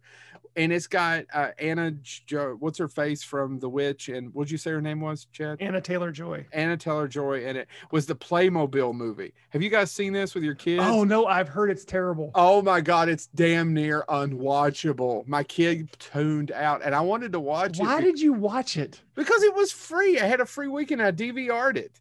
I remember. Free. You could have watched Get Duked and you watched the Playmobil movie. Well, I can't watch Get Duked with my kid. So I have an hour to 2 You're hours showing in at Gremlins, night. Joe. I didn't show him Gremlins. I lost the fight. Hold on, I'm not done. Though and it sucked. But the movie that shouldn't suck, and I know why Disney just sent it to their streaming. They were probably so fucking happy that COVID came around. They could just send it to the streaming service and not have to watch those box office results. Was that piece of shit Artemis Fowl? I cannot make myself. That movie's yuck. Now, I don't know if it's as bad as the Playmobil movie, but it's considering that it's directed by Kenneth Branagh, it has all those great actors in it. It's awful. Oh no, the people who love that book series. He changed it. Oh, I know, and that was the entire thing. The book series. He even admitted to changing. He was like, "Well, I just didn't relate to that." There's a whole series based on how this little bastard steals, right, Chad? James? Yeah, and that's what, and they're popular too. I mean, they are not Harry Potter level, but hey, they're selling books, folks. Chad, you've got to watch it. It's so awful. I will try. I will honestly try at some point. I know people lost their minds about it. Like there. Matter of fact, I didn't watch it, but a really good friend of mine, and Joe, you know who I'm talking about. They're from Michigan. Like they went on a rant on Facebook because their kids loved it, and it was one of the things where it's like, I hope this movie doesn't sour them on reading. Like it was awful. It's truly, for the amount of people. Josh Gad's in it, directed by Kenneth Branagh. I mean, I could just go on and on and on. And it's not that there's anybody who just does. It's just never meshes. And then I read that he changed basically the character arc of Artemis Fowl. And then I thought, well, no wonder the movie sucks. You took probably what's cool about the book and then changed. Oh, Jesus, it's awful.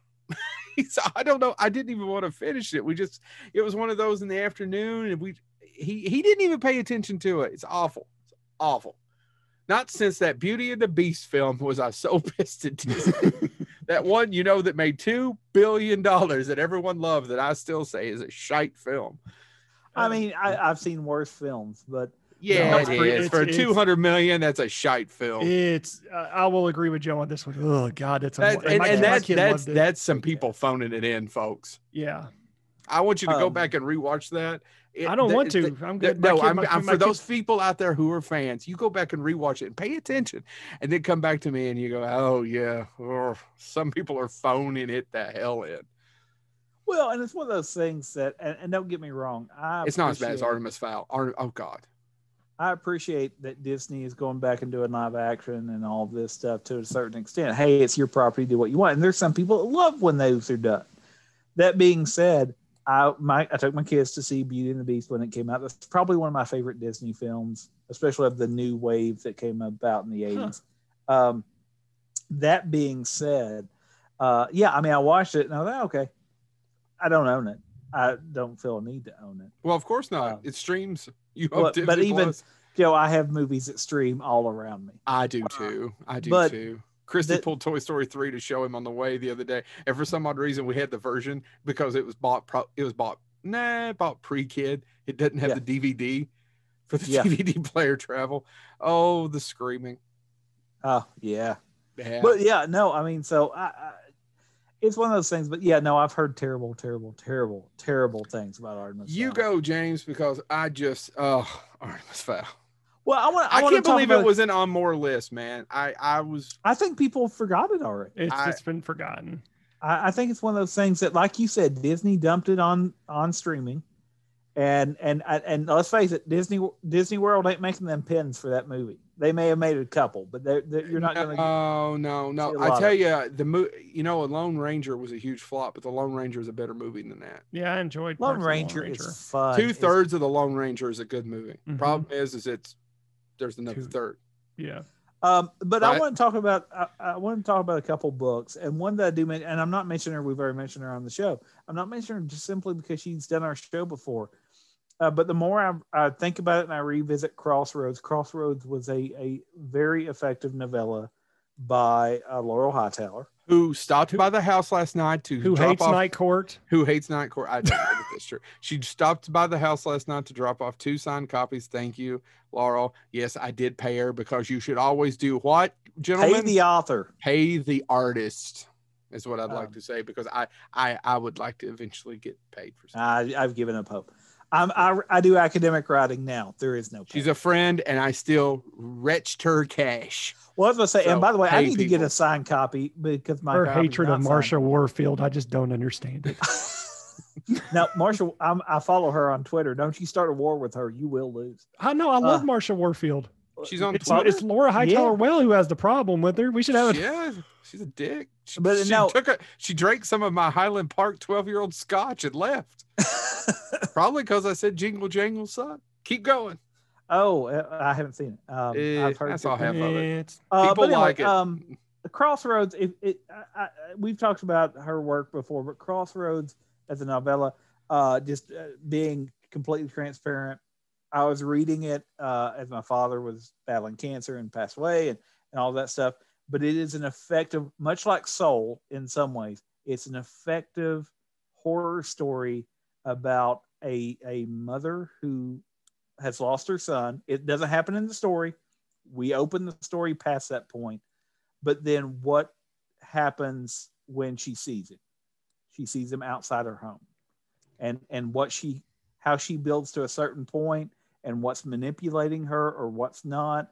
It's an effective, slow burn horror novella, but also is oddly, I don't know. There's parts of it that feel affirming to me. You might hear this and go, he's out of his mind. It's all terrible. But there's something to that work. So Crossroads honestly was one of the best books I read this year. Do you think she would come on the show and talk to us about why she hates the heavy art episodes? I think she'd come on the show again.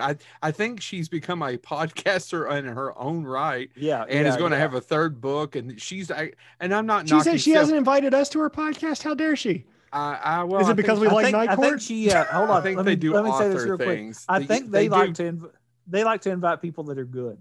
And Laurel, if you're listening to this, why don't you just keep talking to your pinkies up, tea sipping, writing folk, dick?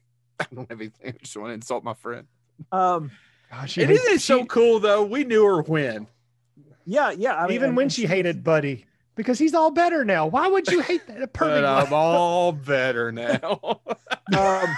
I'm going to stop. Two people out there are going to laugh at that joke. And one of them's not Laura Hightower. No, it's Laura. She's good. I don't understand why the fat one keeps talking to me.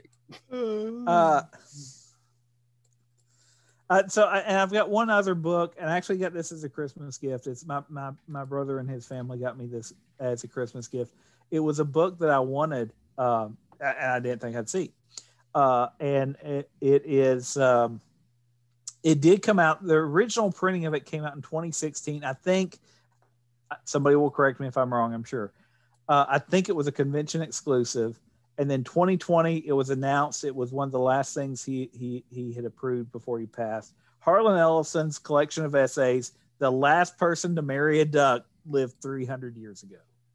It's not short stories, it's essays.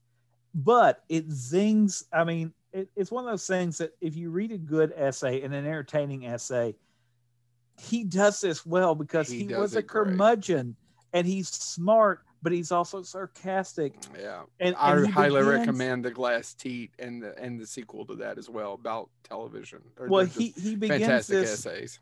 He begins this one with a quote: "Very little is needed to destroy a man. He needs only the conviction that his work is useless.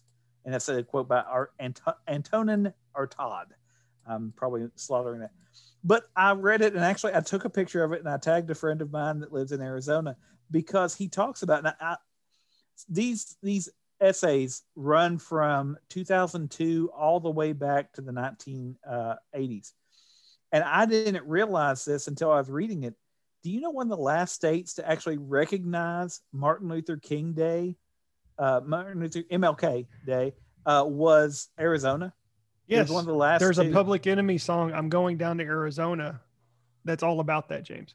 Well, they wouldn't. They would not. He would not do conventions there. And the World Science Fiction Convention, where I think he went on to win a Hugo at, he almost didn't go to. As a matter of fact, he wouldn't go there for almost 20 years, because they also wouldn't vote for the Equal Rights Amendment for women.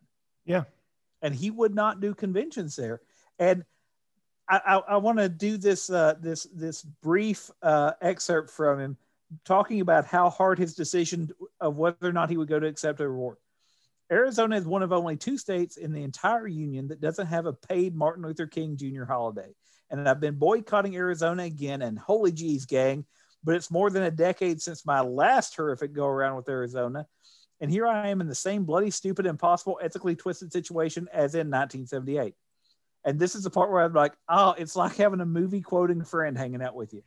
And I drop my head into my hands and begin to weep like a true movie buff in 1967, when George Kennedy won Best Supporting Actor for Cool Hand Luke, when it obviously should have went to Eli Wallach for his role in The Good, the Bad, and the Ugly, because here I am writing the caca again.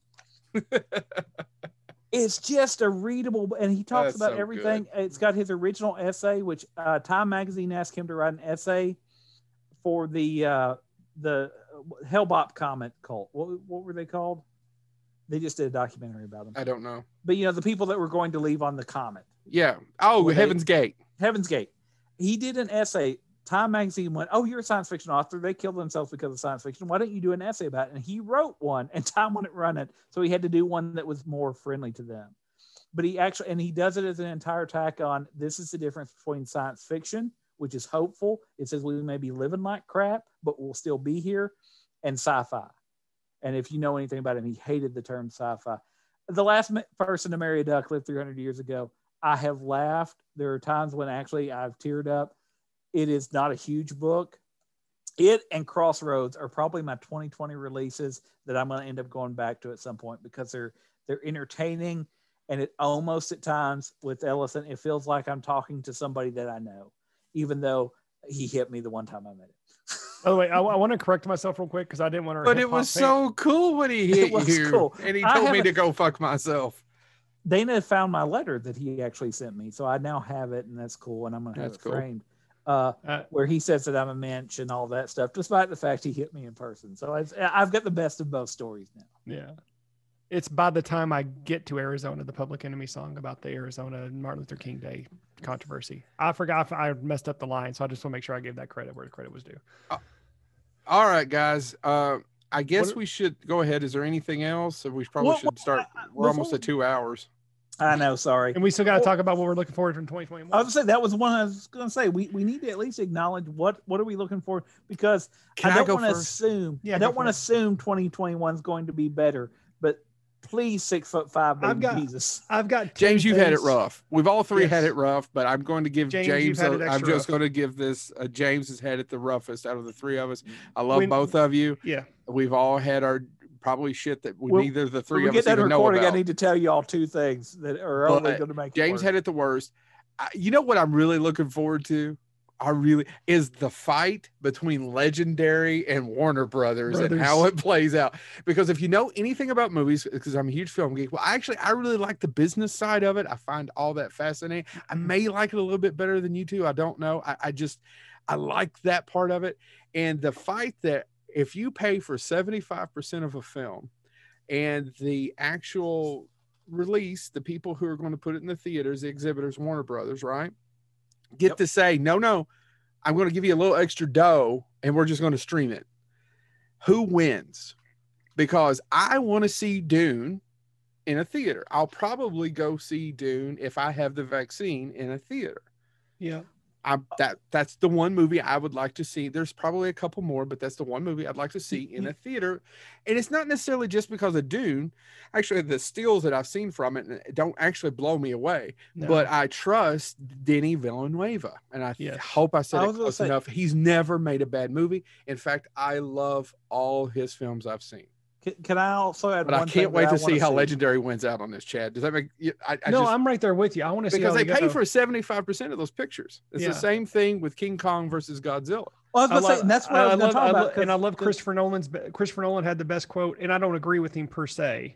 Actually, and I think Patty Jenkins had the best view of this, even though. I agree with you. I know what you're talking about. But when Christopher Nolan says, I once worked for the greatest studio in Hollywood, and now I work for the worst streaming service. Well, what did Patty Jenkins say, Chad? So Patty Jenkins basically said, look, we are, I'm going to misquote her, but this is the gist of it. We are in a very, very unique time in our history. Yep. We have to do things differently. Agreed. Is this the end of cinema? No. People are still going to go to the theaters to see movies. I am one of them. I can't go to the theaters right now. And it is a huge chunk of my life that is missing. Well, and Patty Jenkins, by the way, wins that argument because I don't know if you all knew this, but where you can rent a theater out for $99 and then so much. I think something like, I want to say it made 17 million in theaters and 2.8 of that. It made more than Tenet did. Yeah. It made, but 2.8 million or something. And my numbers may be off, but I think it was over $2 million. Was literally people just, I want a theater. I want you just to screen Wonder Woman for my family. That's a lot of money. Christy and I have talked about it. It would be just getting just the right people and making sure that we took the precautions beforehand. We talked about doing it. We also talked about doing it with the jumpity jump, but because you can do that too. I think it'll be this is a whole other thing. Do I think this is going to be the death of cinema and going to cinema? No. It may be the death of small movies at a cinema. Yeah. Which honestly, that was already happening anyway. But I think it sped it up by at least 2 or 3 years, if not 5. Let's face it. If anything did it, superhero movies did that. Superhero event, tentpole event films. I'm going to throw it all under that because Star Wars. You can even say Harry Potter and Hunger Games did it as well. Jaws did. Actually, you know what did it? Was Jaws in 75. We're just getting here. Yes, but yeah. I was going to say Jaws started a flood. And that was Star Wars. And then it's just gotten bigger. It's gotten bigger. It's gotten bigger. And now people are still going to go to the theater, but it's going to be to see Marvel. It's going to be to see the next big, probably, like you were saying, Christopher Nolan film. Certain people, Spielberg, maybe a few big films left in him, and that's it. Yeah. So, but no, I agree with Patty. It's not the end of it. People but there's going to be theaters that don't open back up, Chad. Yeah, I agree. Where we're at now, but 2 or 3 of them were closed before COVID.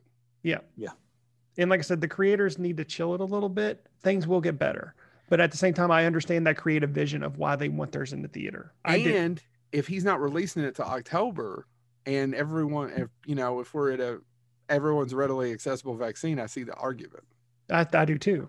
If the vaccine's that, there's no reason not to put it in the theater first. So get that. I can't.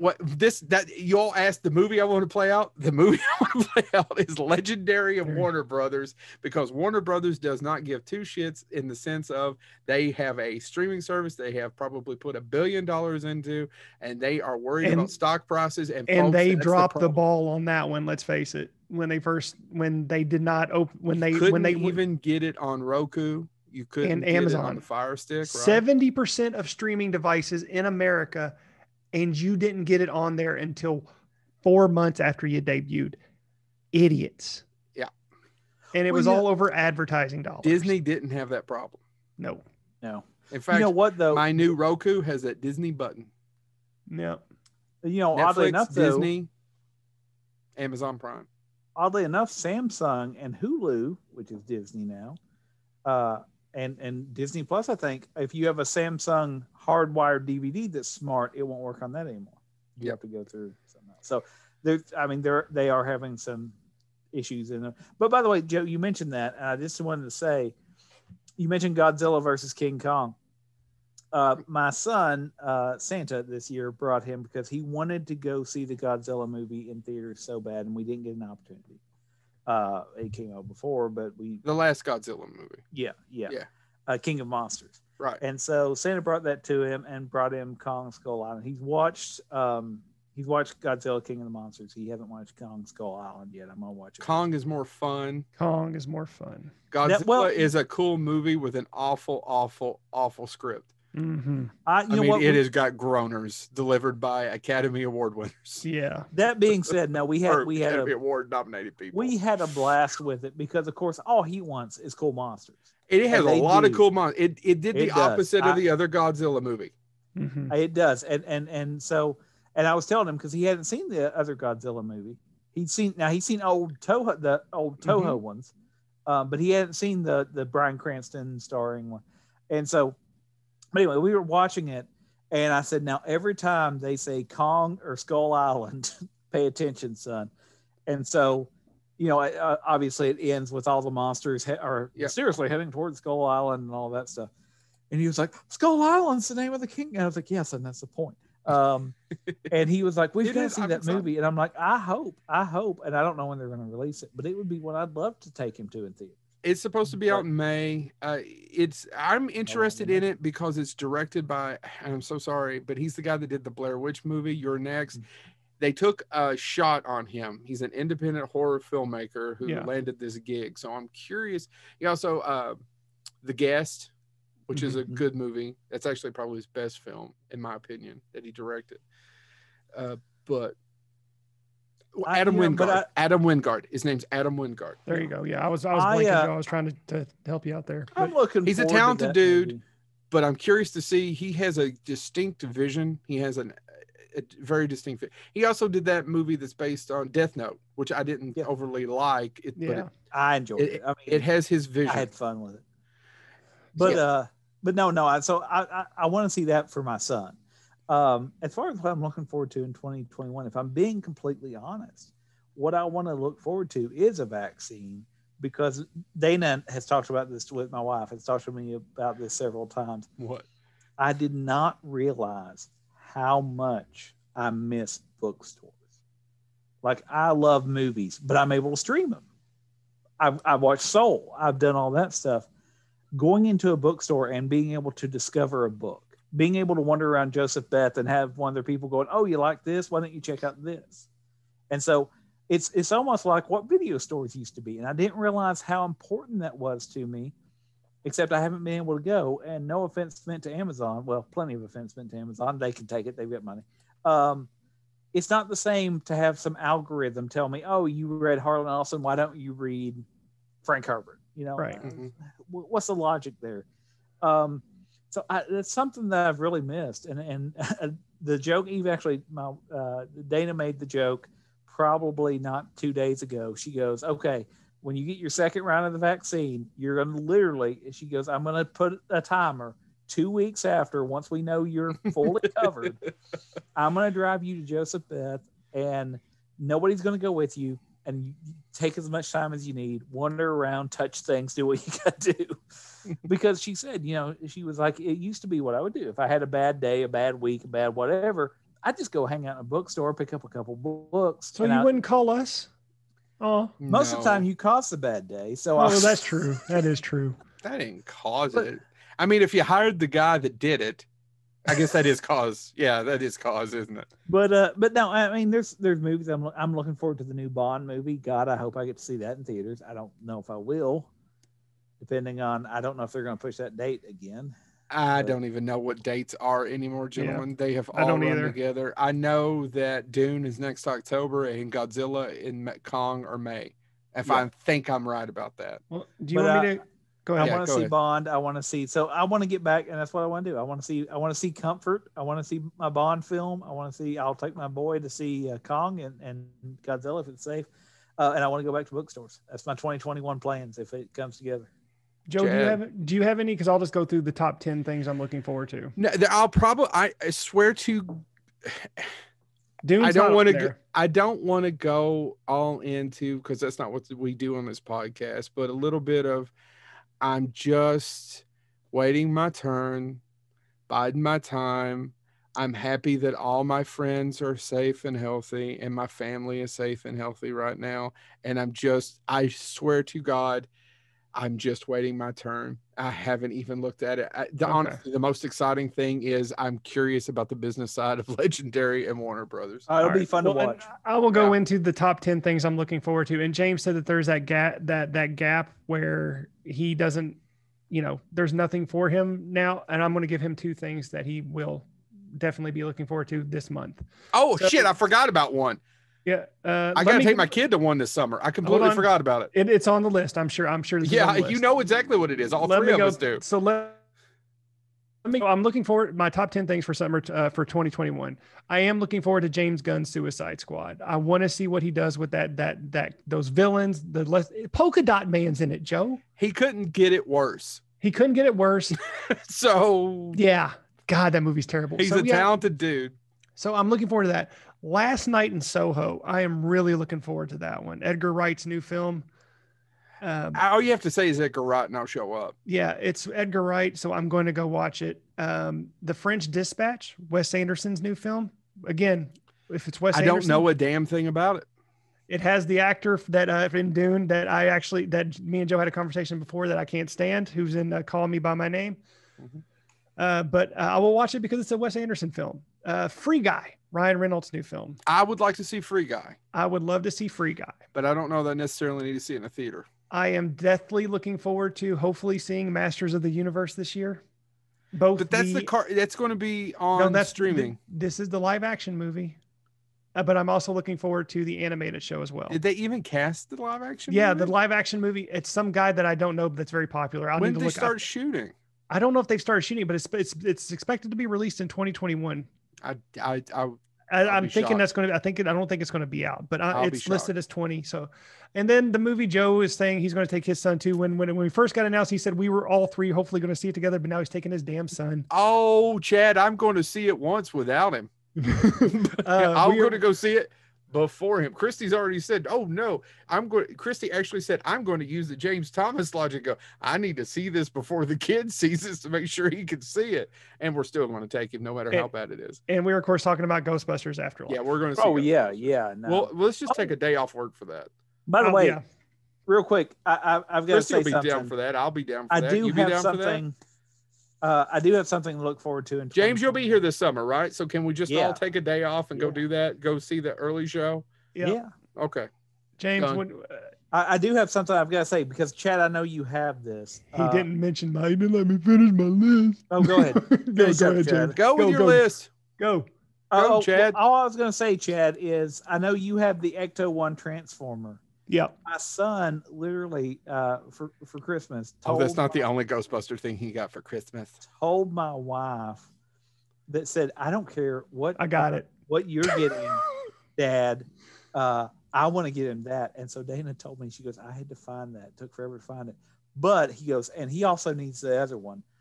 My son pre-ordered me the DeLorean Transformer. Yeah, so I got both the Ghostbuster and the DeLorean's being shipped to me now. But that's cool. Awesome. I literally was like, oh, so I've got a DeLorean to look forward to, a Transformer DeLorean Back to the Future.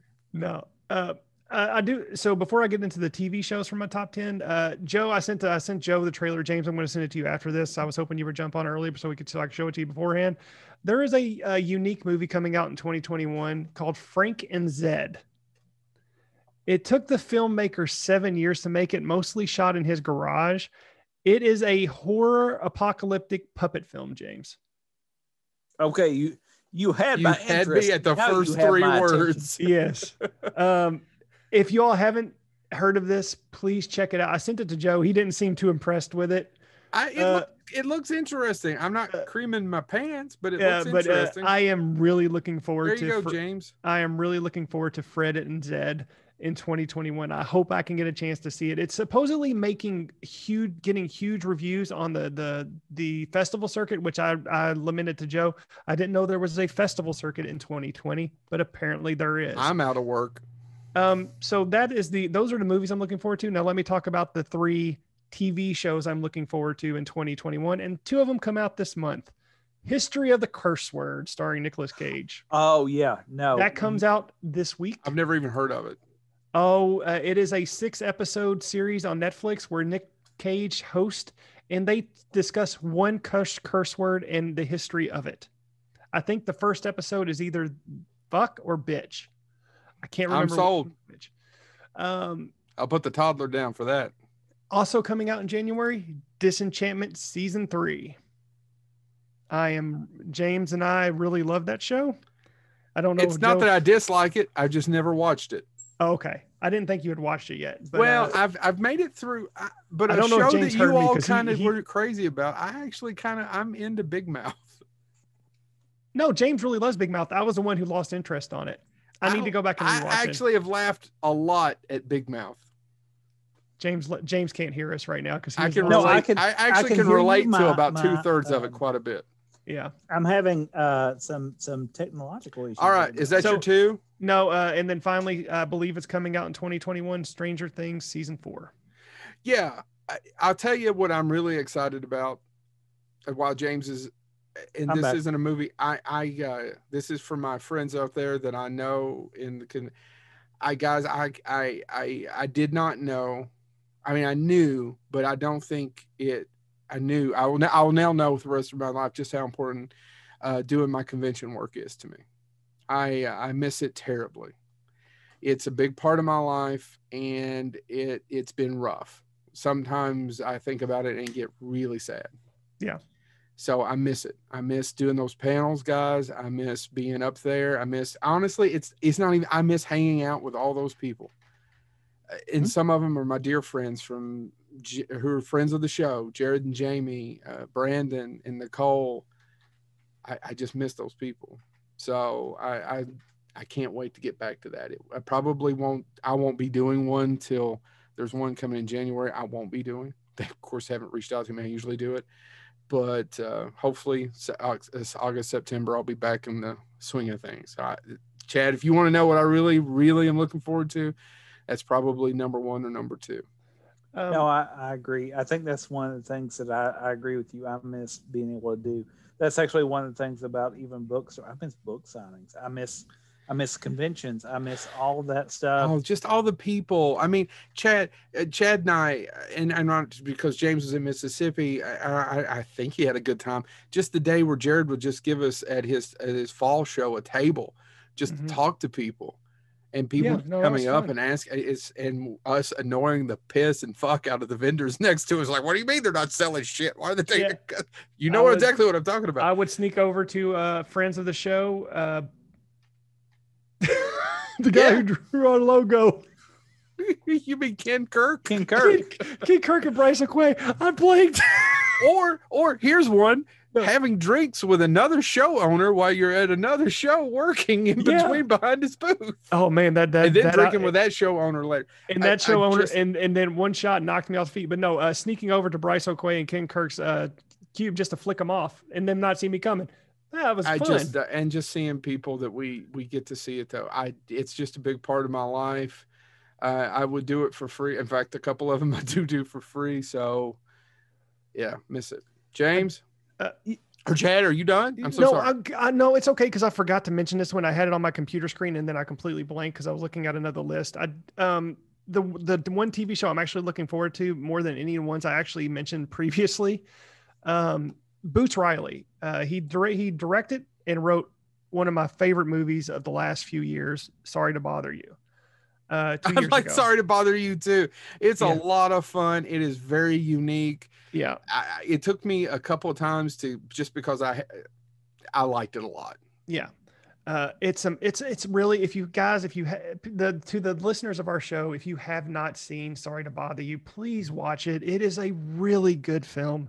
Another Armie Hammer good performance. That guy doesn't get enough credit. I'm going to steal a line from Joe because it has a unique voice. He does have a unique voice, man. It's something that you haven't seen it in cinema in a long time. It's not a minotaur horse. It's the only one that's like, yep, of course this makes sense. Yeah. So Boots Riley has officially been greenlit by Amazon for a show called I'm a Virgo. There's not a lot of details on it other than it is an absurdist coming of age story about a 13-foot tall black man who lives in Oakland, California. That is all the plot that we know. All you had And to tell me that- it was the guy that did Sorry to Bother You. Boots Riley and that one sentence storyline has me sold, guys. So that is the number one show I'm actually looking forward to in 2021. If it comes out in 2021, it might come out in 2022, but it hasn't got a release date set, but they're aiming for this year. So there you go. One thing that is supposed to start streaming that I'm looking forward to, just simply because I loved the comics as a kid, is I'm interested to see if Disney Plus's What If, which I think is supposed to come out summer 2021. Yeah. I'm looking forward to it. If you're not familiar, What If literally is they change one thing in the Marvel universe. What if this happened differently? What would it cause? So, what if Captain America was never frozen? What if, and those comics were really, some of them got really dark. Some of them got really funny. I want to know what they're going to do with that as a series, especially if they get all the talent that worked on the movies to work on the series, which Disney has done a pretty good job of keeping those people in the loop. But yeah, no, I mean, I think I echo a lot of what Joe said as well. I think I'm introverted. I tend to be quiet in person a lot more, but I do miss being able to geek out in public with people and just, I was saying the other day, and y'all mentioned Ghostbusters, and I'm looking forward to it. And I was thinking about how cool it is when there are those event films like Star Wars and the 501st show up and all of that stuff. And we haven't had that. And we have those pictures, or we actually know some of the people who are in it, like the the Bowling Green, Western Kentucky Ghostbusters, who did a video for my, by the way, shout out, did a personalized happy birthday video for my son who's obsessed with Ghostbusters. Those guys do nothing but raise money for charity and love their fandom. I love what they geek out about. Yeah, and so I think that's what, because I think that's what's been really hard about 2020 in some ways, is it's easy to see all the negativity because you turn on the TV and literally there's death tolls and there's this and there's that. But then you do have these moments, and it's, for me, it has been around fandom. I love the fact that there is Star Wars, and Star Trek and all of this stuff, and I can go online and people are excited about something that's not terrible. And I'll miss being that in person. So hopefully we are going to get back toward that, and we'll go from there. But so yeah, I'm hopeful. We got to hold on to what we got. Doesn't make a difference. I don't know any more lyrics. What's the lyrics to that song? I don't know why I'm looking over here like I have an assistant that's going to help me. Hate Bon Jovi. All right. So are we ready, gentlemen? Is that it? So we're looking forward. We're hopeful for 2021. I still think the first part of it's going to suck. Real quick, I think we should do this just so we can revisit our year of the end next year. What's one pop culture prediction that you'll make? I want to make it, but I don't want it to be true. Okay. Ghostbusters Afterlife's not going to be that good. Even though that teaser trailer was amazing. I hope you're wrong, but I hope, James, do you know how much I want to be wrong about this? Oh, I know. I agree. And one of those Star Wars series has to suck. Chad was right. One of them's going to have to suck. Yeah. It's just the laws of average. One of them has got to blow goats. I bet it's the Obi-Wan. Yeah, that's the one that's going to suck because they've had to shut it down and restart, and it's been a problem. And it's because everybody wants that one. Man, pop culture. I'm sure Warner Brothers is going to screw up another DC comic. That's easy. Go for something hard like I did. That's like me saying, I want Ghostbusters Afterlife to be the third best Ghostbuster movie. One of the Star Wars 9 shows that they made out is going to suck. That is really no, but my Ghostbusters Afterlife one. Man, pop culture wise, man, I don't know. James, what do you got? And I'll see if I can come up with one. I think one thing that we might see that may be somewhat positive come out of all of this. Because so my kids watch Godmothered. I don't know if y'all. I saw it on. Did you watch it? Yes. Okay. at the end of that, they were To supposed tell to you film that I'm that. not the one who enjoyed it would not be a shocker to anybody, right? Well, it's not terrible. It's It's not I mean, terrible. I just actually, Dana, it's my completely wife, actually went, forgettable. "Oh my God, is that Jane Curtin? God, it's good to see Jane Curtin." I said Like the my same thing kids, about June. What's her face? my kids loved it, but we were all like, "Oh, it is Jane Curtin," and all I wanted to do was scream in my living room, "Jane, you ignorant slut!" But I couldn't because my children were there. They've That heard it before that from being me. well, it's not Jane. I don't know anybody named Jane that well. I mean, I know someone anyway. That being said, my prediction maybe I wonder if we'll see a little bit more animation and like old school 2D animation, because I don't know if you know this, that the ending of that movie, the reason it all of a sudden cuts to animation is COVID happened and they hadn't finished filming the epilogue Oh, that okay, they that makes wanted. That was sense. all written, and Disney was like, do we wait, I mean, a year to be able to get this cast back together and take all the risk inherent in waiting? I mean, some of the cast in that movie are not spring chickens. No, June, Uh, what's her face, is 90 years old. I can never remember her last name. I no, don't but mean it in dis. She's a great actress. that's she's one of the best parts of Gotham. That She being is the said, best part of the movie. The movie's that all being that good. said, do you sit and wait, or do you just go, "Hey, we're Disney, and we can animate this"? And I'm Eh, glad they did it. And it's not the world's best Disney animation, but it's 2D traditional Asian animation. Yeah, I was kind of glad to see it. it's probably So one of the better parts of the movie. my prediction, I hope, one thing I would like to see is maybe a little bit more 2D animation. Maybe we'll get some back. And I'm not against Pixar. I'm not against, but I do miss animation. I agree. Yeah, well, the Princess Frog is the last Princess and the Frog, the last one. Mm-hmm. Yeah. Yeah. Chad? Honestly, guys, I don't know if I have a solid prediction off the top of my head other than I think 2021 we may see a lot more because with COVID, you know, it may be ending, but it's still here. I think we may see some sneaker films come out that are really good that just would not have gotten the exposure that he did because they're everybody's going to streaming now. That's a good point. What HBO Max did with letting those people be able to stay at home for those tentpole films for the next year may give, Chat, that's a good point, may give a squeaker out to some of these smaller films to be able to do well in the theater, you know, for the folks who want to go back.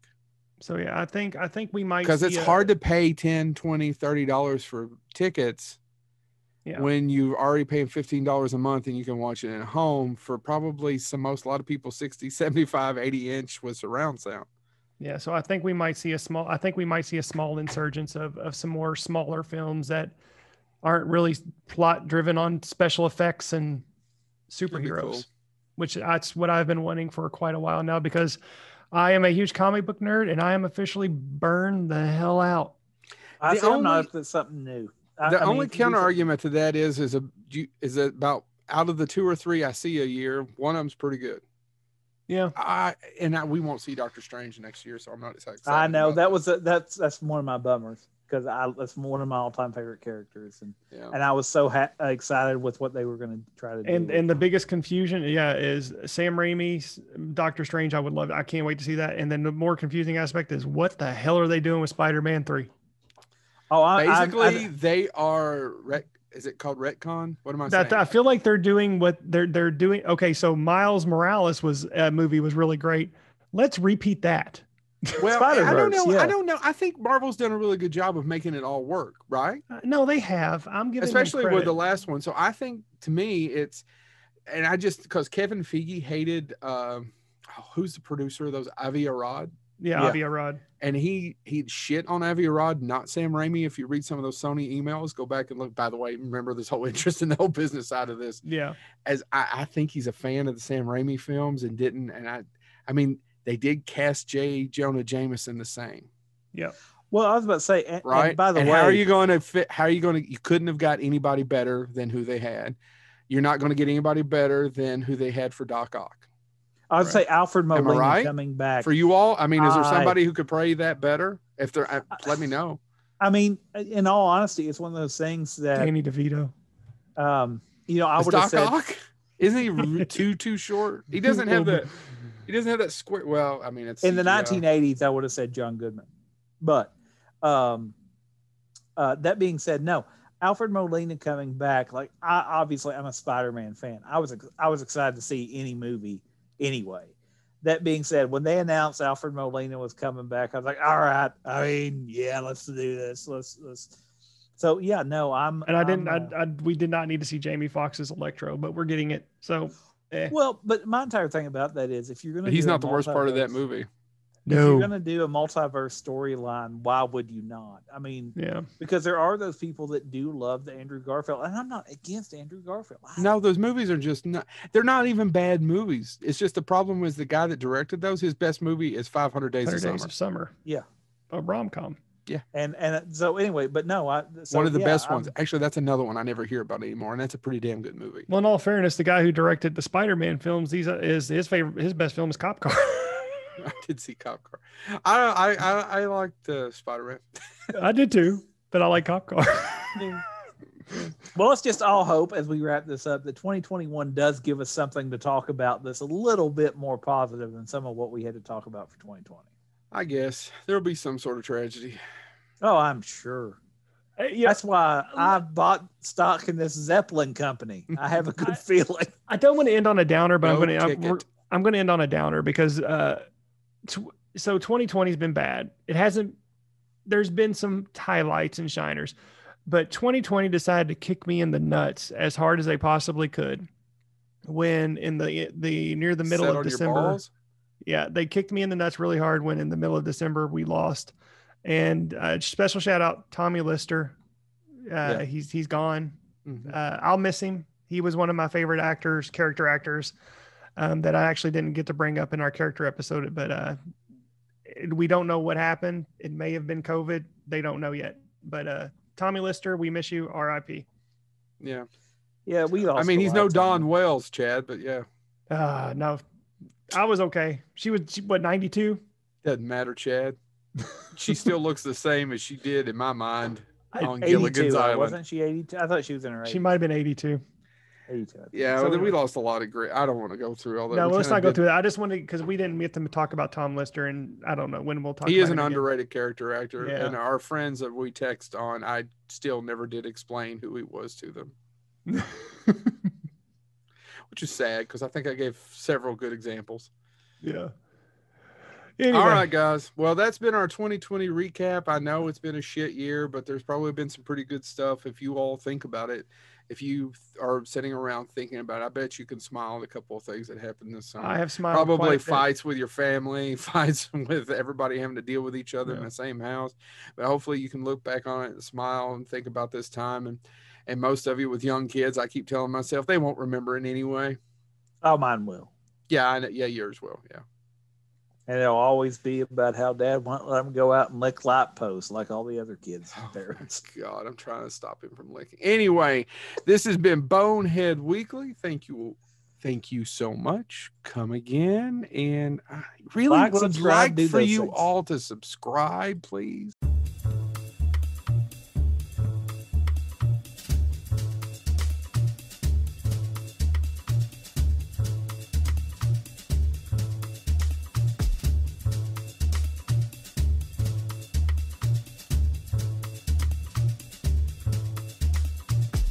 Uh-huh.